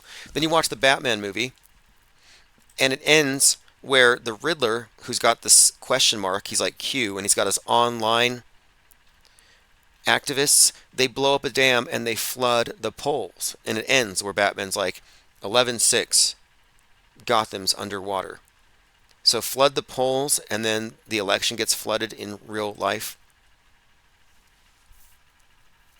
Another thing, 3-4, 2022, Batman comes out. Same day, Joker, or Joker Sarnath, the Boston bomber, has his death penalty reinstated. And then you had the Prophet of Doom, Frank James, who fires off. Does anybody remember how many rounds Frank James fired into the only subway car that didn't have a CCTV, no camera, no footage of this? But anybody remember how many rounds he fired into that subway? Frank James was having some beef with the mayor because they weren't helping the mentally ill. It's like the Joker story. So he's uploading videos to his 500 followers and he's making threats. And then he shoots up a subway. Yes, not shocked. 33 rounds.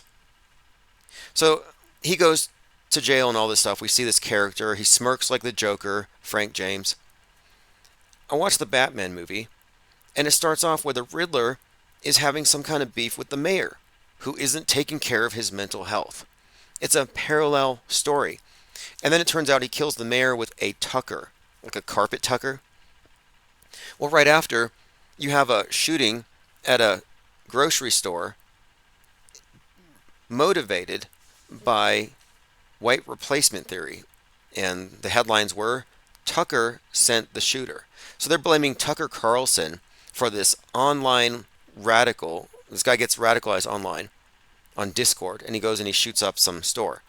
So they're like, oh, well, Tucker is responsible. Tucker is the catalyst for this thing. So the word Tucker associated with this right-wing QAnon radical character killing the mayor, and the name Tucker, you see, this is what I mean when I'm talking about the immersive nature of this illusion and how they're constantly planting seeds and they're putting these words and symbols aligned in such a way to convey messages. So what they had conveyed with the Batman movie is a message of right-wing extremism.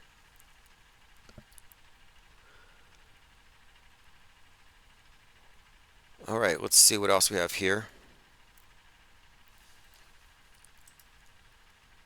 That Donald Trump avatar with the 911 is incredible. And again, the predictive programming for Trump and the headwind thing goes back a long time. And some people get a little put off by this. Like, you shouldn't talk about it. You're putting it out there. You're going to manifest it. I'm like, no, it was already written. And once you figure out, or once you accept, because it is true, that they are prefabricating our news, then at some point it will dawn on you that there's no reason to react to it real time, because it's not really happening real time, because their real power is in synchronizing us into a hive mind. What I want to do here is desynchronize. Their god of time and cycles and death, this Saturnian entity, whatever this thing is that they all seem, that the programming is all based around, this body of symbols, a lot of it has to do with synchronization. Not in a good way, but like entrainment. So we are entrained to the mass media news cycle, and this is the basis for their control. If half the population slept in on 9/11, it wouldn't have had the impact. If half the population had just slept in that day, then it would have been perhaps less of a collective shock. And so what they want to do is they want to collectivize that shock, that reaction, and get us all on the same page. That's why the nuke is such a big deal, these universal threats. But to get us all on the same page, they have to have these grand spectacles. And my point being here is, by suspending judgment on believing stuff, by not following along with the rush to just automatically believe like you're downloading it into your mind, by unplugging, you're desynchronizing. Because what they're planning to do with Trump, I believe, is they're going to JFK him. And they're going to do this to create some massive spectacle. We're talking worldview transformative psychological operations. And when everyone responds, like the sheeple they are, we're going to be the ones level-headed, adrift on this raft, hardly reacting, but responding, in a very cohesive way. Like we're not reacting, we're not triggered, we're responding, we're analyzing.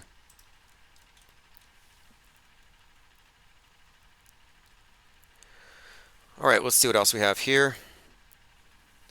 So you may see Donald Trump as a hero, as an opposer, as a rogue, and I think that's all just part of this dialectic. I think it's all a psyop.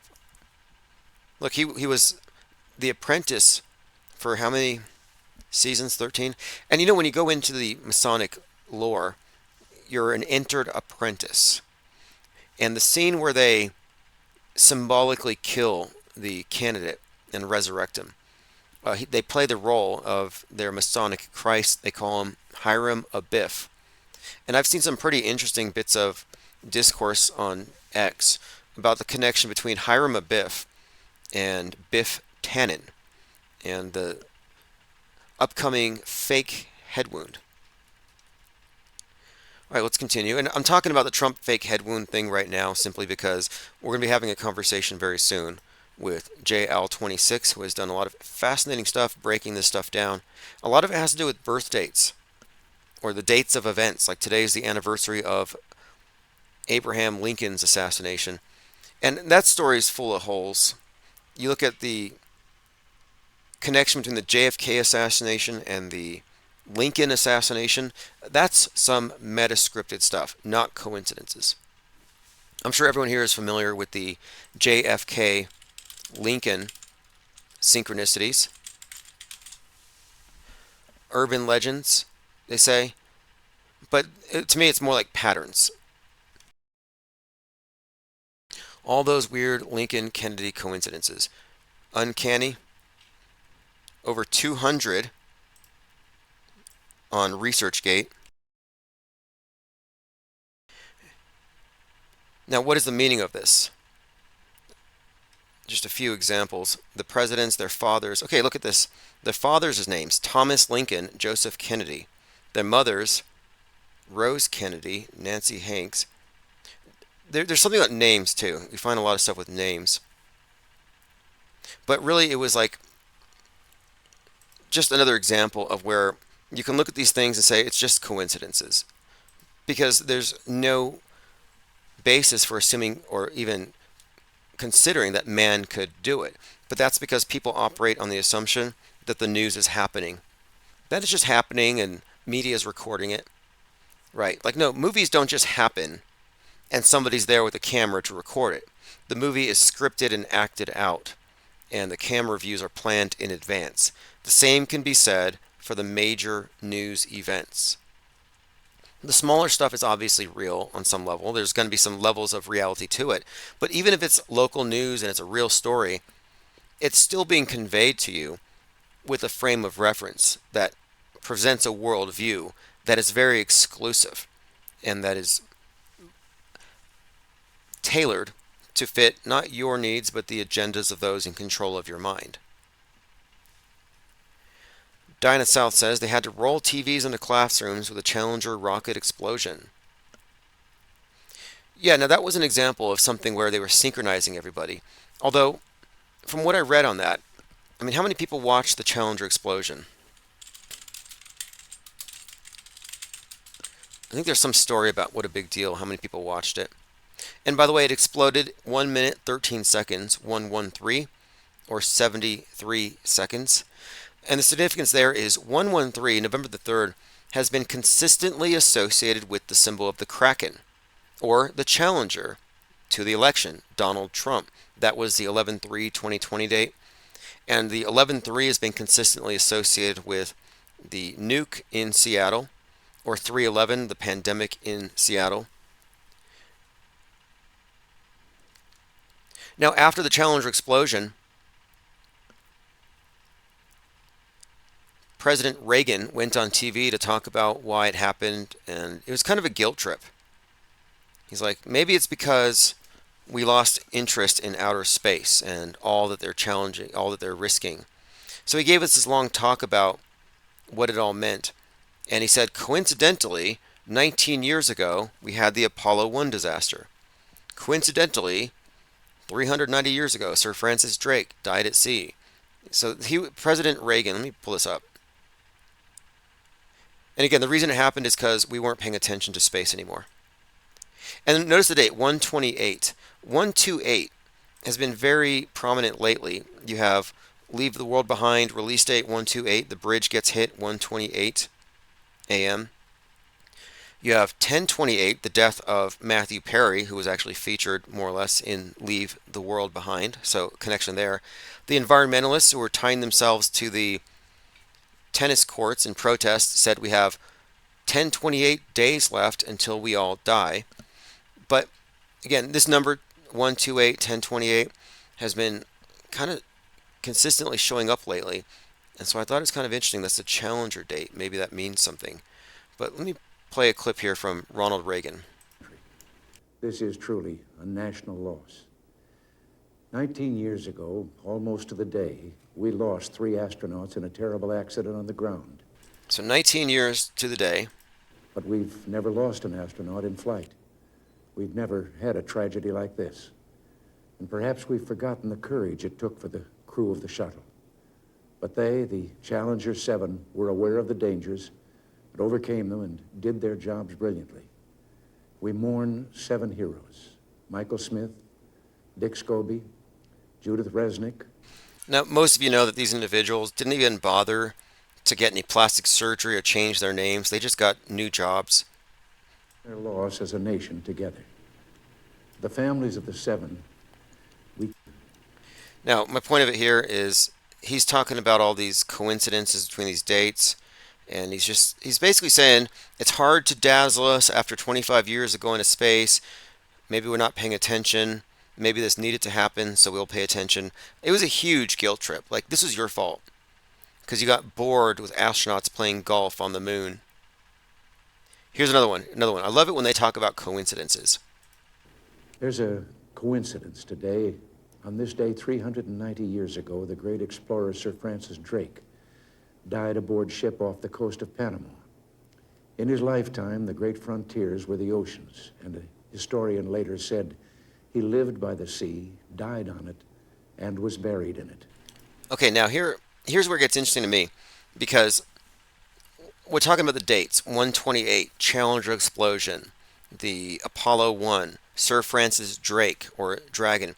So looking at this, I was thinking, and I remember bringing this up, I was like, okay, there's some kind of significance to this time of the year. That there's some kind of perhaps there's a significance to that third week of January, but there's something going on here. Some kind of thing with fiery sacrifices. Again, these three guys burn in the capsule, the Challenger explosion, immolation. So I'm like, okay, there's something going on here during that week. And so we were kind of predicting there's going to be, in January 2020, some kind of fiery explosion in the sky. And again, Dragon kind of stood out to me. So then Musk comes out, and this was January of 2020, and he says Falcon is going to be sacrificed in dragon fire. So what they did is they sent the Falcon rocket up into the atmosphere, and then they blew it up with some dummies inside. They blew up some effigies. I thought, interesting. Like a mock human sacrifice in the spirit of the Challenger. At the same time, destroyed in Dragon's fire.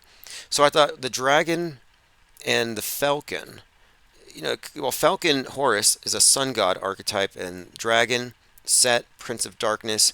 It could be some significant ritual theater going on here beneath the external appearance of it merely being a rocket exploding. None of these things are coincidences in my view.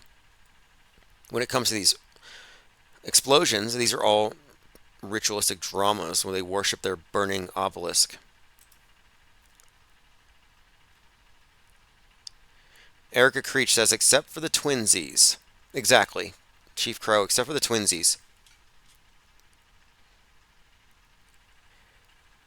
Now, whether or not the people accused or alleged to be the Challenger astronauts are all the Challenger astronauts, it could be a rabbit hole, could be misinformation. It doesn't change anything. But I'm inclined to trust what I see. And to me, it looks like a psyop. And I think that at that time, we're talking 1986, you didn't have to worry about the internet and anybody anywhere being able to see your face and compare it with someone else's face. Like, times have really changed in that regard. Now, some people are getting a little mad about anti-anti, because I'm anti-pro. Whatever the mainstream pro agenda is, we're all going to be anti it if you're informed. The question is, where do you go with this? Do you go to Trutherville or Woketown? And Woketown generally says, hey, the pro position's not going far enough. And the Trutherville is saying, no, it's going too far. I'm against it. So the antis. So the anti-position's kind of knee-jerk, but it's always geared towards the now, the present, current thing. And so the anti-position as a default for truth is kind of a habit more than being the truth in actuality, because it never really leads there. So I've taken this position of being opposed the controlled opposition. That's what I mean when I say anti-anti. Anyway, I got a comment from Tilted Tables who said, trying so hard to push vaccines and that spraying the skies is a good thing, your anti-anti scheme, hopefully you switch people into jamming needles in their arms and wearing masks for the rest of their lives. Let's join Tim and shout down the people that reject vaccines and call them normies or whatever label he chooses, so none of us take any resistance. So my answer to Tilted Tables is resistance is compliance. If your idea of resistance is taking the opposite position of the mainstream, the default position is not resistance. You're playing into their hands. It's actually compliance, but you feel like you're resisting, so you continue to comply. It's fake. It's a fake resistance. Red pill and woke are not awakened. They're just having nightmares, as opposed to the dreaming blue pillars who are just happy there in their dream. So the anti-anti position is the only position that you could consider to be of resistance, but it's more of a conscientious objection to the Psy-War. If you're taking the anti-position, you're in the Psy-War. In other words, you're a propaganda mule, and you're doing more harm than good, and you're part of the mind control. I often say that the elite may be few, but the masses are the elite. The elite exercise their power through the script-following, mind-controlled masses. Well, guess what? That applies to the anti-position as it does to the pro-position. So, no, I'm not backing down from the anti-position, and if it makes you mad, stay in Trutherville. Eventually, you'll come to your senses. If you want to join the Parallel Media community on X, I put a link in the chat. It's an X community. I'm not using it a lot right now. We're just gathering numbers. But that is a group on Twitter claiming the space, Parallel Media. And I recently posted something called Anti-Anti, a skeptical perspective on trutherism. So if you join the group, you can read that. And in it, I put this chart. And it's one of the more simple charts that I have. I have a few versions of it. But this one breaks it down. One page. What you have is a blue box in the middle, and within the blue box are two red boxes. The main blue area is Normieville. The other boxes are Woketown and Trutherville. The box is labeled as the programmed. It's labeled the World Stage Closed System. So the World Stage Closed System consists of all of the programmed. Above this are the programmers. Representing them is an eye in the triangle. We don't know who that is. We know some of the metascriptors. We can point to and identify. We know they're not aliens. We know it's not gremlins. But we don't know it all. But we know that there are programmers and the programmed. And the information the programmers have is privileged. We're not supposed to have this information.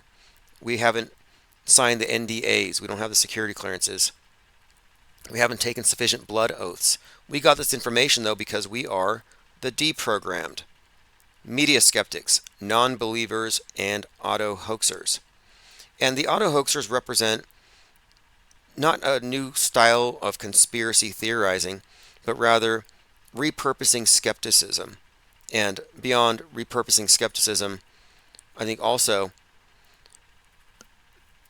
taking the perspective that the believers are in a disadvantageous state of being. The believers have been rendered dependent on the authority of the screen. I would actually call that relationship toxic. Yeah, people have a toxic relationship with media. Thus, the ups and the downs, ups and the downs. It's actually creating, I think, a protracted long-term trauma bond. Lean Dion says, Russell Brand is a good example of the popular anti. Yeah, Russell Brand, anti. And then Cypher, right? Andrew Tate. Cypher from the Matrix.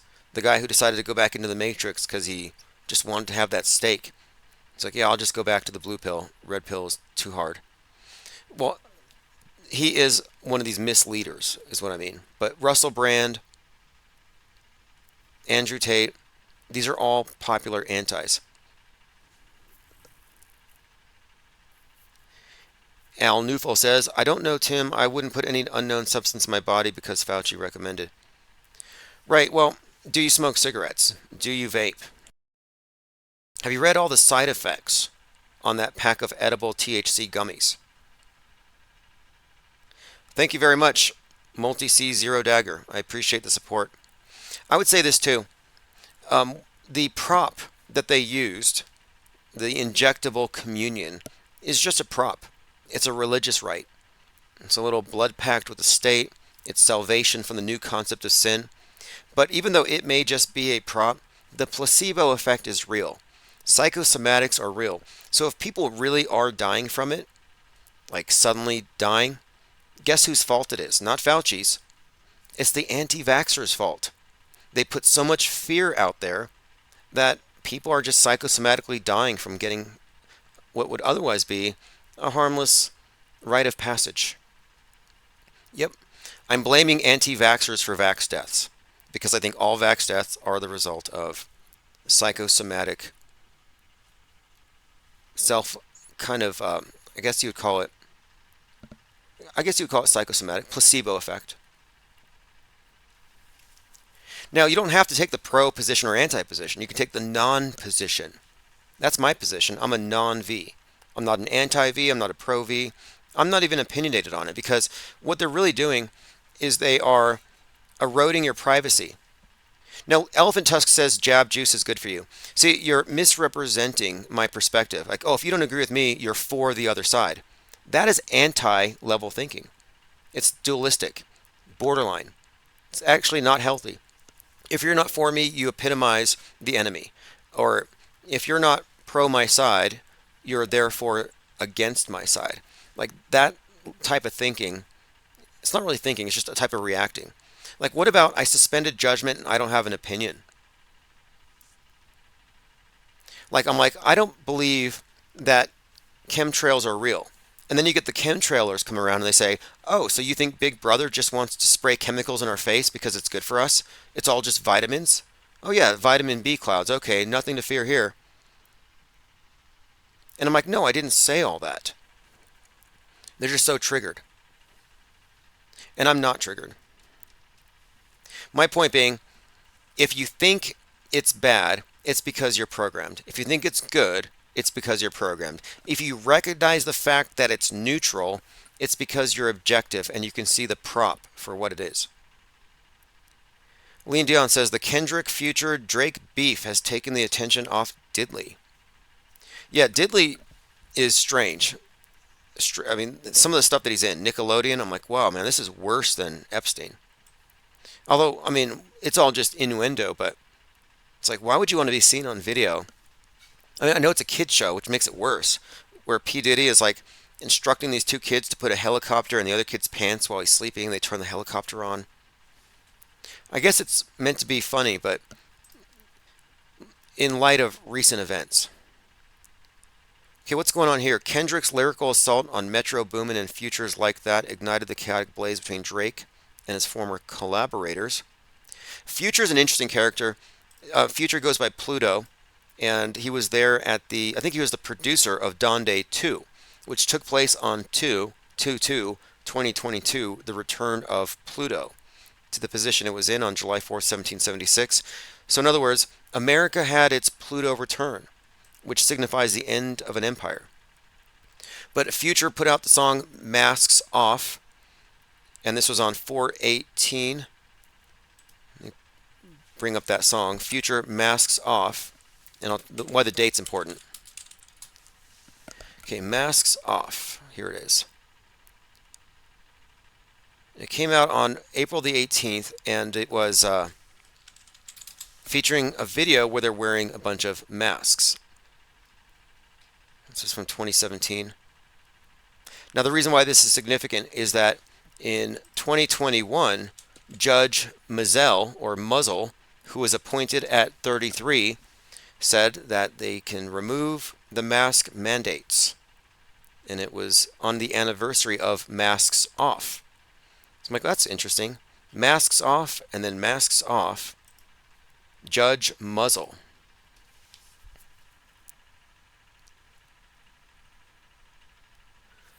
Commenter says, but Tim, you have only 2 choices during the lockdowns. You should admit they did everything possible to put that in your...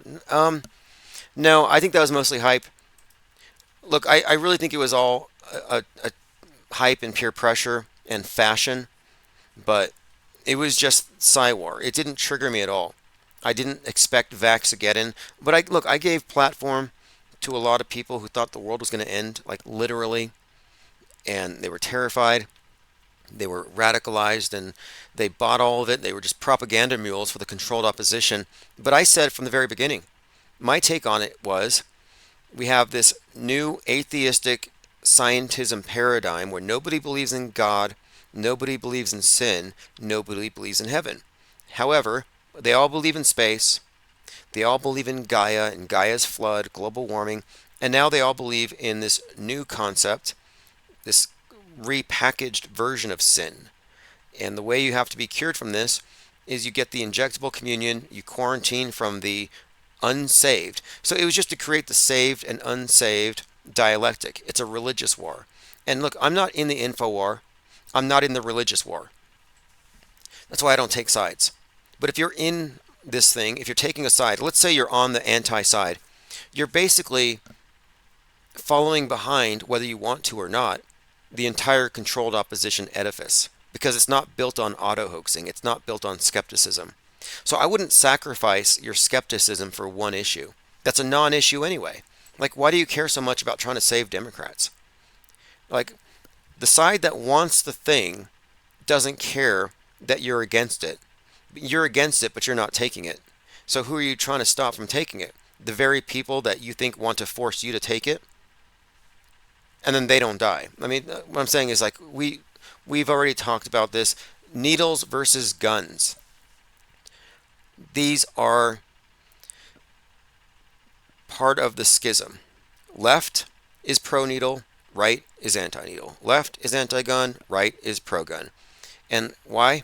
Because the left is open and porous, the right is closed. The left says open borders, open skin. Right says closed borders, closed skin. Gun, active, masculine. Toxic masculinity. Needle, passive. It's a receptive thing. And this left, right, male, female, black, white, rich, poor, it's a division in a mind war. So if you're advertising, oh, I stand up for this side, I'm the anti-this, I'm pro-this, it's like, okay, well, you're on the world stage, which is fine, enjoy yourself, enjoy your nightmares. But we're out here experiencing something they call ataraxia, inner peace, peace of mind. And peace of mind doesn't mean ignorant, ostrich, head in the sand. It means we're the most informed people here. We know more about the scary stuff that keep them up at night, even though we know it's fake. Like, I'm not scared of bowl cut shooters, trans shooters. I'm not afraid of planet-killing asteroids or nukes or any of this stuff. Fallout. But I guarantee when they fake the nuke, Trutherville is going into a bunker. Trutherville is going to start taking iodine and buying Geiger counters, and they're all going to be experts on radioactive waste all of a sudden. Unmediated Mind says, I can independently verify my own experiences. I know certain damages have occurred. Not saying Vaxageddon. Well, that's anecdotal, and I reject anecdotal. You know what? We've had 20 plus years of chemtrail sightings, and there's not one photo of one of these secret mystery untrackable jets leaving these sprays. And yet I get these people who message me and they say, I hear what you're saying and I can't prove it, but I looked outside and I saw these things and they weren't on the tracking thing. I'm like, well, where's your pictures? Like, I'm not going to take any anecdotal. That's the best you can do. But what I can demonstrate clearly is the infrastructure of the world stage and how it's bifurcated on all these issues. And I can show you how climate change is as real as chemtrail geoengineering. That these are, stories. And depending on your political predilection, you're going to go with one or the other. Doesn't matter which from their perspective. From the controller's perspective, they just need you to take a side. Here's an example. Melody Rounds said, they fly over my home every day. They do this on sunny days. They block the sun. I've lost most of the grass in my yard, my flowers. Bill Gates is involved in this. Why is nobody doing anything about it? I get sick when they spray and I have to stay indoors. Don't tell me it's from planes. I have pictures to confirm this. These are from crisscross planes that go straight up. Okay, so this person has also seen these mystery planes. Maybe she needs to talk to Crow 777 and get some advice on boiling vinegar, because supposedly that gets rid of these things. Now, so like when she says, oh, it killed her grass and it killed her flowers, well, that's anecdotal. So I would say that that weighs as much as your comment about how you have some effects. I can ignore your experience because it's anecdotal. It's not observational data. There's no reason for me to take your word for it. It just becomes tit for tat. And that's what they want. Subjectivity, loss of objectivity, non-stop, unending info war, my side's right, your side's wrong. And it's like, no, I don't think you're right. And I think that it's an emotionally held belief, and it's based on deep-seated insecurity. Why do you think the right wing is scared of, like look at this. You got military-age men invading through the open borders to kill us all. Or cross the street to where the liberals are, and they're like, oh, it's military-age workers, entrepreneurs. I'm like, okay, well, which is it? It can't be both. And then the right wing is like, we're running out of people. They're killing us all. There's a depopulation agenda. There's nobody left. Nobody's having babies anymore. When is the last time you saw a pregnant person? So we're running out of people. That's a crisis. Okay, I get it. Now it's like, oh, there's tens of millions of immigrants coming in. Okay, well, doesn't that solve your depopulation problem? You're running out of people, you're mad. People are coming, you're mad. You're mad at the people in America because they're no longer upholding traditional values. And the people coming in are largely coming from large families, people with traditional values. You're importing the very people that you're lamenting you no longer have.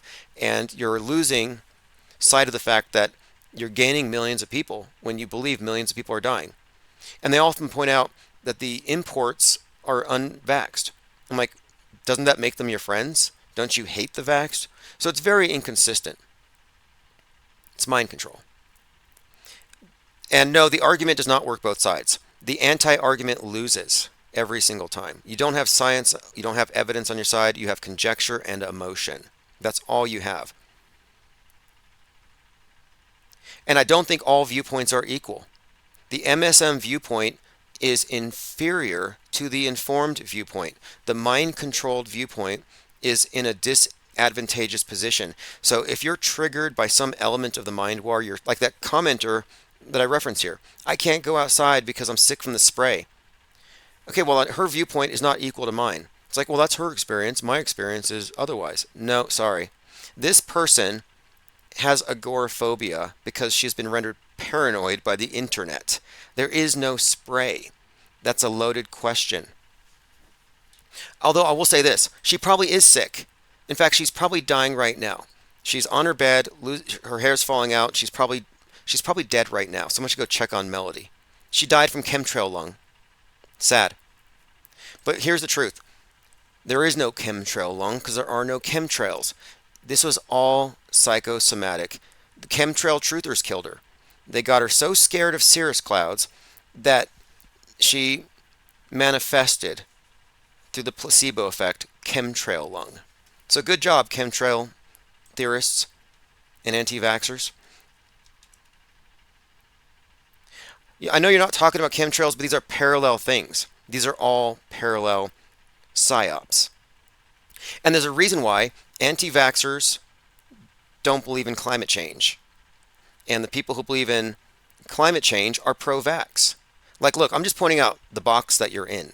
And you can say you're not in a box, but it looks kind of funny from outside the box looking at you in the box saying you're not in a box because you can't see it because you're in it. You're in a box. And it's clear. You know, the digital veil is clear, so it's hard to see.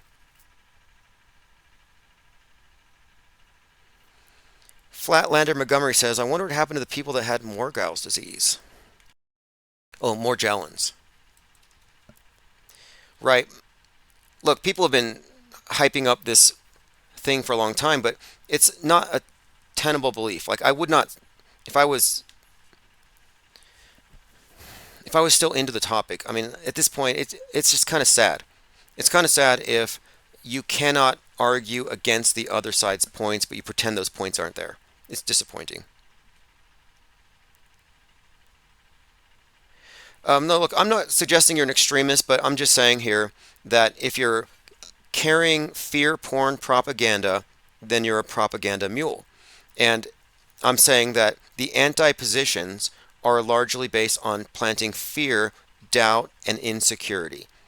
And the things don't actually have to harm you. It's all about the mind war. Rules for radicals, Saul Alinsky, rule number 9. The threat of the thing is worse than the thing itself.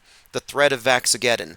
The threat of they're going to take our guns. The threat of the ocean level is going to rise. These things never happen, if you haven't noticed. And I'm just suggesting that if you're scared of these things, then you're part of the problem, because the fear is the weapon. And then here you are, hey, I got this fear. You have some. No thanks, I don't want it. Fear is contagious. And I've been having this conversation about chemtrails because it's a parallel conversation where some people go outside, they have a beautiful day. Others go outside and they run inside because they're terrified because they think that they're being sprayed like bugs. And it's all based on hyperstition.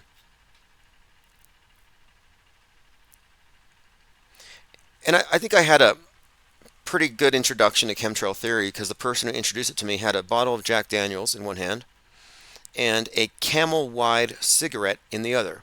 So we're in their backyard, smoking cigarettes, drinking whiskey, and he points up at the trails from a plane. He's like, yeah, that's poisonous. They're killing us with this poison. And I'm like, what's more poisonous?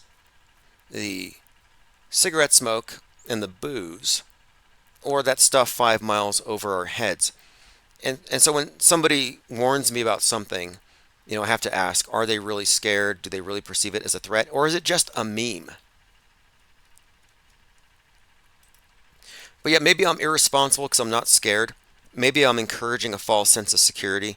Maybe the world's going to end very soon and none of us are going to be ready because, we weren't packing our bug-out bags. Truthers are carriers of fear-based mind viruses, and they proselytize these like they're sinister and ominous scriptures, and they warn the non-believers. Imagine running around with verses. The end is near. Why aren't you God-fearing? Here you are just being happy and healthy, but look at me. I'm razzled. I'm rattled. I'm scared. Everything's going to end. Read these verses. You slam the door in the face of those people. You see them on the street corners, the end of the world signs, and you think it's a joke. Why? Because these are toxic ideas. I don't need your toxic fear. And what I'm suggesting is that truthers are basically doing the media's work for them because they don't trust the media. The mainstreamers just buy the fear. The antis are like, oh, we don't trust the media, but they have alternative fears. And it's all about fear. And if they say they're not scared, ask them, then why aren't you taking action? You're either scared, or you're scared of being wrong, or you're scared of taking action. 20 plus years of chemtrail activists, not one has decided to, class action lawsuit, protest an airport, nothing. Frank Herbert, I must not fear. Fear is the mind killer. Fear is the little death that brings total obliteration.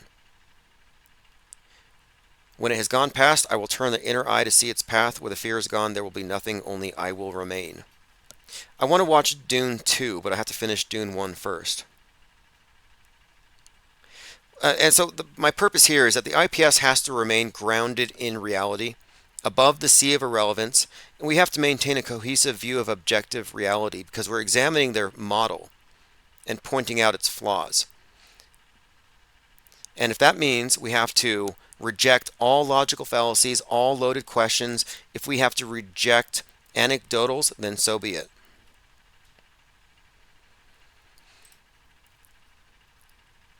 And one more point, this is about judgment. It's very poor judgment to just trust the news. It's poor judgment to trust pathological liars. It is poor judgment to think, it's okay to accept some logical fallacies if something, affirms my cognitive bias. No, it's not. We have to be very judgy. We're going into quarantine. The IPS is leading a quarantine where we're going out of Trutherville, way past Normieville, into the hinterlands where we will be amassing a group of skeptics. And once we reach critical mass and we become self-aware as a demographic, then we'll have something to work with. But the Trutherville needs to burn. And there's nothing worth hanging on to there. It's just a mess. You go every street corner, people doubled over with their menthol, chasing hopium, emaciated because all they're eating are nothing burgers. I think they had a triple nothing burger on the Eclipse. And I think they're just so malnourished, mentally that is, that they don't even notice when their prophecies fail. And look, Vaxageddon was one of the biggest prophecies of the last, 10 years or something. Like all these various truther prophecies, Nibiru, these world-changing things, the Great Awakening, none of this stuff happened. These things were all flops. Let go of it. Ocean levels never rose. Let go of global warming. The population bomb never happened. We never had overpopulation. Let go of it. Vaxageddon never happened. Let go of it. Fear and stress does kill. And so if you're spreading fear, guess what? You're a killer. You're basically, like I say, propaganda mule. It's true. You're like a suicide bomber. You're running into these various places, and then you just open up your vest, and then boom, spreading your fear mind viruses. Hey, be afraid of the clouds. Don't drink the water. Fear immigrants. Fear aliens. Fear everything. But I'm not minimizing the bigger agenda, which is mind control. After 9/11, oh, you know what? We need more security, so let's lose some privacy. Now when you go to the airports, you got to take off your shoes and go through the naked body scanner and let the TSA agents palpate your body in case you have a bomb in your pocket. It's like, wait a minute here.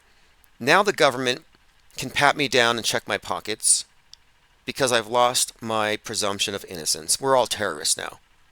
Fast forward 19 years. Now you're all assumed to be infected until tested.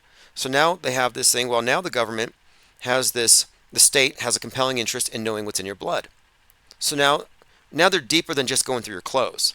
Now they're going through your skin. And these things are being made, public. This is public information now. So now we got everyone on the same sheet. Okay, you can look into my clothes. You can look under my skin. Make sure I'm not a terrorist. Make sure I'm not a super spreader. And now we're going deeper. Now we got to know your browser history. What's on your mind? What mind viruses? And that's where it ends. They're trying to separate us into the safe space age, and they want to quarantine us based on what's in our minds. That's why I'm moving forward with this quarantine. We're getting ahead of them. While they quarantine the masses with their fake worldview and they get rid of all alternative views that don't comport with the big picture, we will be outside in our own quarantine.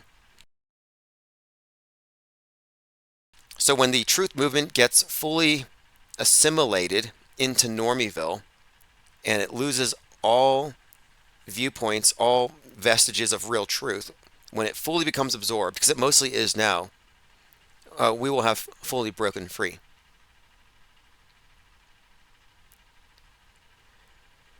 All right, so this has been great. Elephant Tusk says, airport screens love touching testicles. Oh, yeah, you know what? I was remembering very clearly last time I went to the airport, and I actually, look, I used to fly a lot. I used to get really good prices when I was in the military. I'd fly places on weekends. It was nice. You just show up, run to the plane, go somewhere and come back. And what they've done with this whole thing with the TSA is they have, by design, made it into security theater. Because we know these things are all psyops. So then what is the purpose? The purpose is to show us submitting to the premise that we've lost our presumption of innocence, and we also believe in this new hyperstition, the terrorist. It's all terror theater. And you know who talks about this a lot is Les Luthor. He calls these ill ops, illusion ops. And what makes it real are the props, or the parts where you interact with it. So they have the illusion, but then you have to have some kind of interaction with it in the real world to make it real. You have to have that feedback. And that's what is called hyperstition. Hyperstition is like a superstition, but it's reinforced by the feedback within a closed system that gives it the appearance of being real. Everybody responds to it as real. It becomes real. This is how gods are made. This is how cults are made. This is how bowl cut shooters are created. They didn't exist until they made them exist, and they don't really exist, but they kind of do exist to the extent that we all exist in the world stage more than the real world. Diana South says no warrant, total violation. Yeah, that's what we're getting at. See, we're getting at the point where due process needs to go because of safety and security. Well, what about the Fifth Amendment? What about the right to, I don't know, maintain the sanctity of your own mind? Well, not anymore, because, of course, you might have mind viruses that could be infectious. The movie Hot Skulls tells this story. Hot Skulls is basically, you contain these ideas that if you spread these ideas, other people will catch them. Therefore, they had to lock down society so that all these jabbers, the ones talking, could be dealt with. Meanwhile, everyone is prescribed earplugs to wear. They have to wear these headphones. And if they're not covering their ears when they're in public, they're considered to be dangerous. So you have scenes where a lot of people are in a grocery store and they have their headsets on, and this guy comes in talking, not wearing headsets, and everybody panics and runs from him. Kind of like in 2020, someone with a bare face would show up and all the masked people would freak out. Same thing.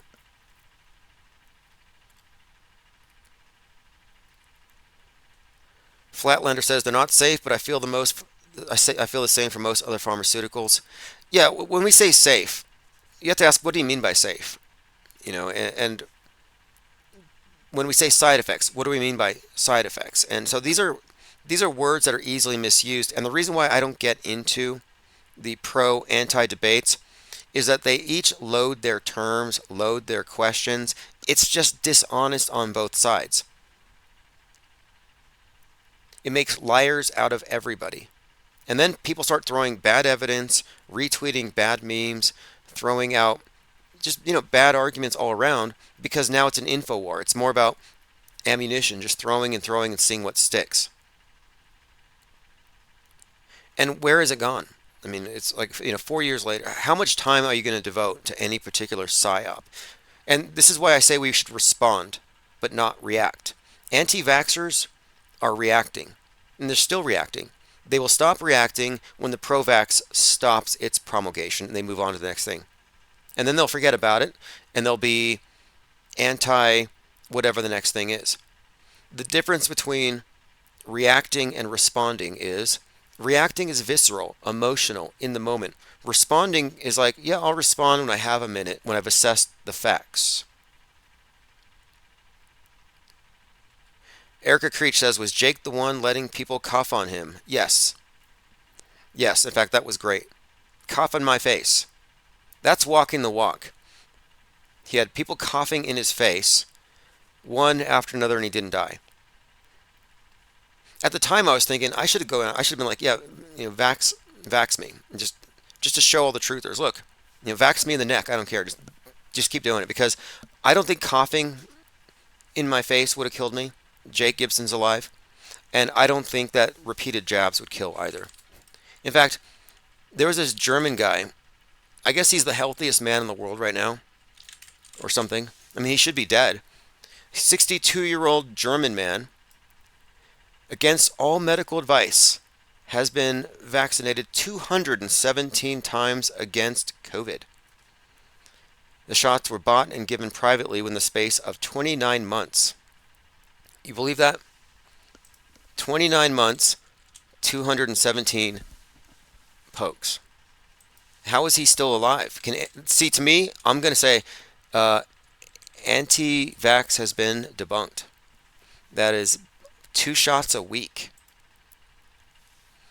Someone says fake story. Someone says I don't believe it. Right. Of course you won't believe it. I believe it. I do.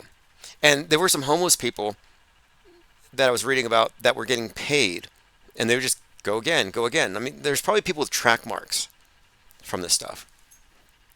If they were paying people to do it, people would. Here for Now says, why should I believe it? Well, you should believe it for the same reason you believe the anti-stuff. Because this is coming from, I mean, who does this story benefit? It's kind of it really is a weird story. They call him the hyper-vaccinated man. Well, look, the hyper-vaccinated man kind of proves, I think, that the whole thing is just a farce. Does anybody remember how old patient 0 was for the C-19? Do you remember that character who's like a whistleblower, then he dies? And they're like, this guy was going to tell the truth, and then the government killed him. There's all these rumors about it. But his name was like Wee Lion. Let's see if I can find, I think his name was, yeah, it sounded like Wee Lion, but it's like Way Lion. But he was a early whistleblower at the very beginning of the pandemic, and supposedly, some believe he was killed by the government, but anyway. Yeah, he was 33. Just another one of these. Erica Creech says, Tim, you don't believe our anecdotes, but you believe that. Do I believe it? I think it's funny. I mean, look, I think it's equal. It's an equal claim. These are all equal claims. It's world stage nonsense. Although I think it's entirely plausible. It sounds like something somebody would do. It really does. And I find it believable that if you took 217, you wouldn't die. I think it's entirely believable. And I think both sides would probably think that it would be bad.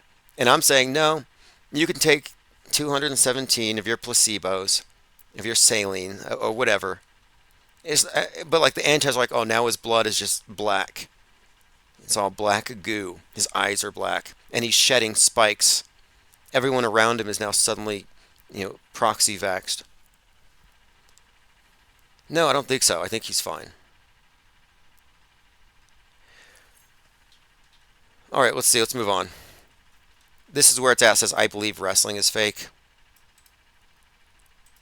There was a time when if you said that, you probably would have had some angry wrestling fans willing to hurt you for real.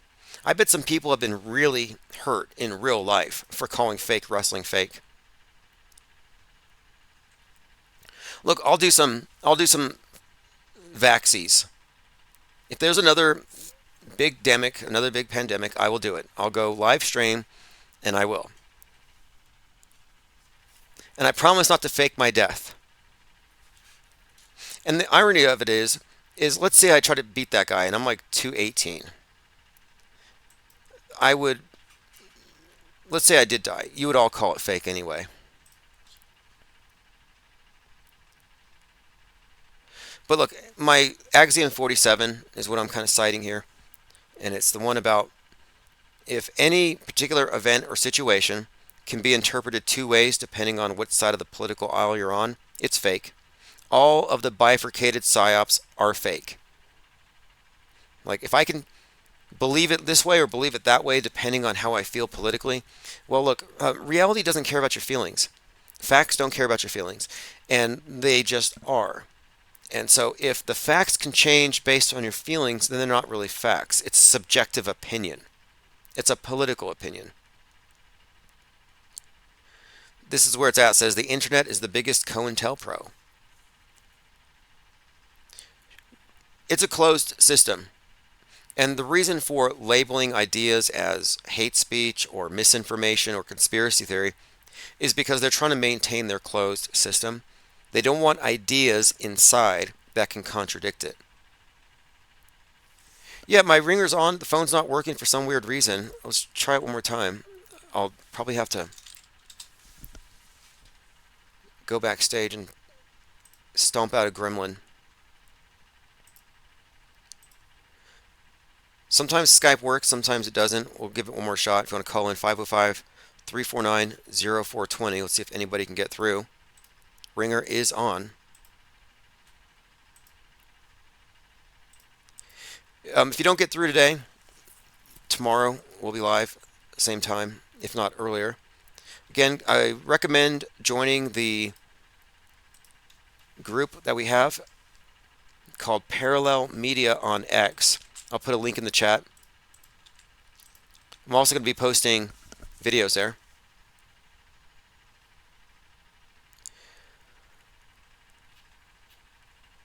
All right, let's move on. I want to move on from 2020, leave it in the dust. Although I think it's important in a sense to revisit things. Like JLB, myself, and Fakeologist had a conversation on 3/11 about 3/11, and we're probably going to do another one on 9/11. But we're going to do these periodic roundtables where we reassess where we are and look back at past psyops, because we're trained to focus on the now and the current thing, but it's very important to look back to retro auto hoax and to keep the perspective in mind that they bend our news, they bend our history, they bend everything. This is where it's at. It says, who runs this place? Kubrick. Cube Brick. Yeah, the cult of the cube brick, pretty much. Stanley Kubrick is one metascriptor among many, and he seems very overly represented, although there's quite a bit of overlap now, and even in a lot of their movies. You know, Stephen King, Stanley Kubrick, Shining. The second one, the sequel to The Shining, called Doctor Sleep, has 9/11 predictive programming. I mean, not so much predictive programming, but a character who predicts 9/11. And it came out after 9/11, but the point of it is, the theme is very consistent. Metascriptors are going to be involved in these overlapping projects that are all built towards steering the mass mind. Kubrick can be seen, his work can be seen in 9/11, Apollo 11, the JFK assassination. But I think it started before Kubrick was even doing films. And he's just one name among many. But there's a intriguing thing that Kubrick's films release dates coinciding with the deaths of Kennedy's 11/22/63, Dr. Strangelove, 7/16/1999, Eyes Wide Shut. Well, 11/22, JFK dies. 7/16, JFK Jr. dies. Then you have characters in his movies that seem to allude to JFK pretty strongly. Then you have some other things as well. Apollo 11 takes off on 7/16. So that's another, Kubrick connection. Ted Stryker, long night. Glad I caught it from the start. Yeah, we've been live here for 3 hours and 40 minutes. I'm actually staying late here at the office doing packaging. I had a lot of artwork to send out. I want to say thanks to all of you who have kept everything afloat, kept the lights on. I had a grip of these paintings. These are 11 by 14. I call them unicursal penguins. I have these penguin designs. It's one line. I'll put one up on the screen so you can see what I'm talking about. It's a single line that starts on the eye, creates actually an infinity symbol above the eye. And I draw these all the time. I've been doing this for years, but now I'm actually painting them. So I have a series of unicursal penguin paintings. I sold most of them, and there's a few still here in the store. And I do have a limited number of copies of the Auto Hoaxology 101 paperback, but I'm keeping most of them here. I want to sell them in person or distribute them. You can find those at the Ko-Fi link. Anyway, thanks everyone for joining, for hanging out. The archives will be sent via newsletter later on this evening. And I don't want to be too combative, and I don't want to be exclusive. I'm open to debate on all these things, but we all have to agree on certain standards. I won't bring anecdotal or assert something that I know I can't expect you to reasonably accept because I can't provide evidence. Like, I won't try to put that as having the same weight as something verifiable and tangible. I'd rather be left with I don't knows and question marks than false explanations. And I'm very quick to admit when I don't know or when I'm wrong, so feel free to prove me wrong on anything. I'm still waiting for a convincing picture of the Earth from space, among other things, and then I will, adjust. But we'll be continuing along the lines of all these conversations. I think we have a number of threads going on. I'm really following what's going on with the bridges. That's been a thing lately. The bridges, the cranes, the patterns, all connected weirdly to the leave the world behind predictive programming. And for people who, like Mike Rothschild, who don't believe in predictive programming, they're beginning to look very uninformed at this time, where they're now in straight denial about observable phenomenon. which is not excusable. I mean, you can dispute our interpretation of what it means, but to say that there isn't a pervasive appearance of what we call predictive programming in media is just stupefyingly ignorant at this point. And you'd have to be a gatekeeper or so in the box that you're incapable of seeing it. But anyway, this is Symbia, COVID Cooties, best track of 2020.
Smoke screen.